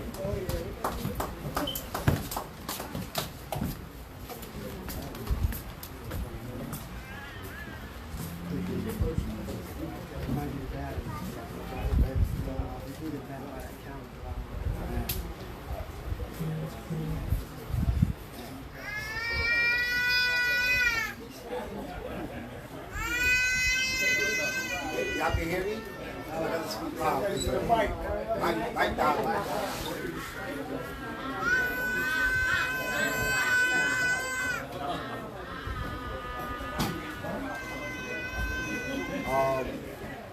Hello, are we here? We all here, right? Okay. All right. Just want to make sure. For that being that just was just up there, it's like watching the dad lead. You know, how he touched me, you know, when I'm troubled and going through problems. He's always those words of wisdom, you know. And he's like, in my honest, how I feel about him, he's one of the greatest examples of what a Sabian man should be. You know, so with that being said, any other questions before, because I know everybody's hot. We don't want to keep everybody. Any other questions? Any other questions? Yes. I was watching a video the other day about this guy. He was a Christian, and he had an experience, he had a near-death experience, and he was going through telling what was all going on. That he was standing there beside his bed, and his wife was breathing. And he would ask her, that's not me, I'm right here, And then he said he started hearing voices out in the hallway telling him, come on. And he said he started walking toward the hallway, and there was a couple of people who were telling him, come on, let's go down here, you got to come follow us, Yeah. And he said the voices were so pleasant, He said the farther they walked, they start getting, they start talking kind of rough to him. He kept asking questions like, how far, how much farther do you have to go? So he said they start, just come on, shut up, They started talking real ugly to him, And he said once he got to a point, shot, no, I'm not going no farther. He said they started, it was like it was thousands of them. They started slicing on him, whatnot. And he said it would hurt him so bad to the point where he didn't have no strength. He was laying there. And he said he started calling on on God. He said some voice told him to call on God. Yeah. He said the more he called on God, the more they hated and started hollering and started bagging off of him. This is the caucus now that was an experience? Okay. So I wanted to know what actually going on with them in that session. Okay. And I'm actually give you that by update from the master teacher. And it was a question that was actually asked a couple of weeks back, and I'm going to go to it again and you can hear it. Also, if you read a book called The Dimensional Shift, all right, he expounds on that as well. The reason why I'm saying dimensional shift because the master teacher elaborates and says that when they experience what they call death, remember, they're on the lower etheric potency. Right. Males are on 5. With that being said, the reason why they kill, because you have specters on the other side waiting for them, all right? And their job is they have to kill as many souls as possible to appease their specters. So what happens is, again, you read the book God, Light, and Fire, right? It talks about those specters who became who they were. These were these different Pleiadians that came down and went into these women, right? And found out about it. So they basically were damned to be inspectors where they could no longer become human again. They also play effect in the minds of people, placing those seductive thoughts. They also have sex with women, right, while the woman is asleep, because they work with fluids. You follow that? So these different specters are damned to the planet, and they multiply from the point that they were cursed, constantly multiplying to the point of now. So now these same specters are the ones that will personify as, right, this so-called respective relative, right?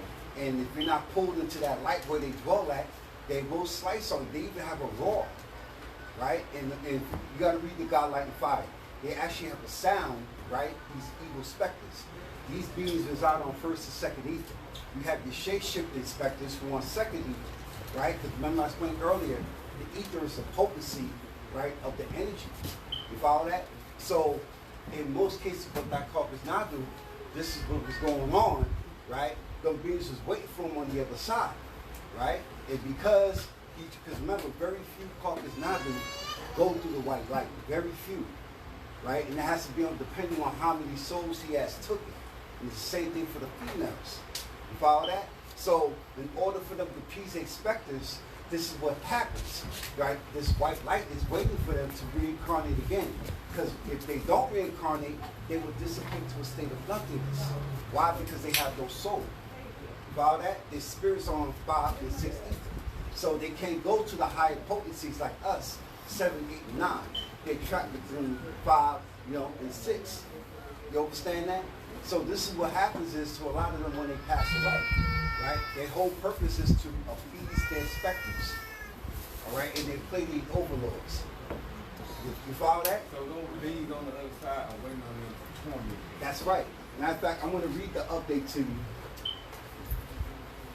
Give me 1 second.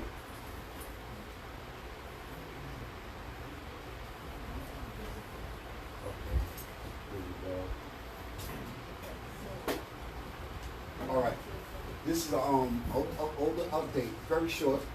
It's 10-14-10, right?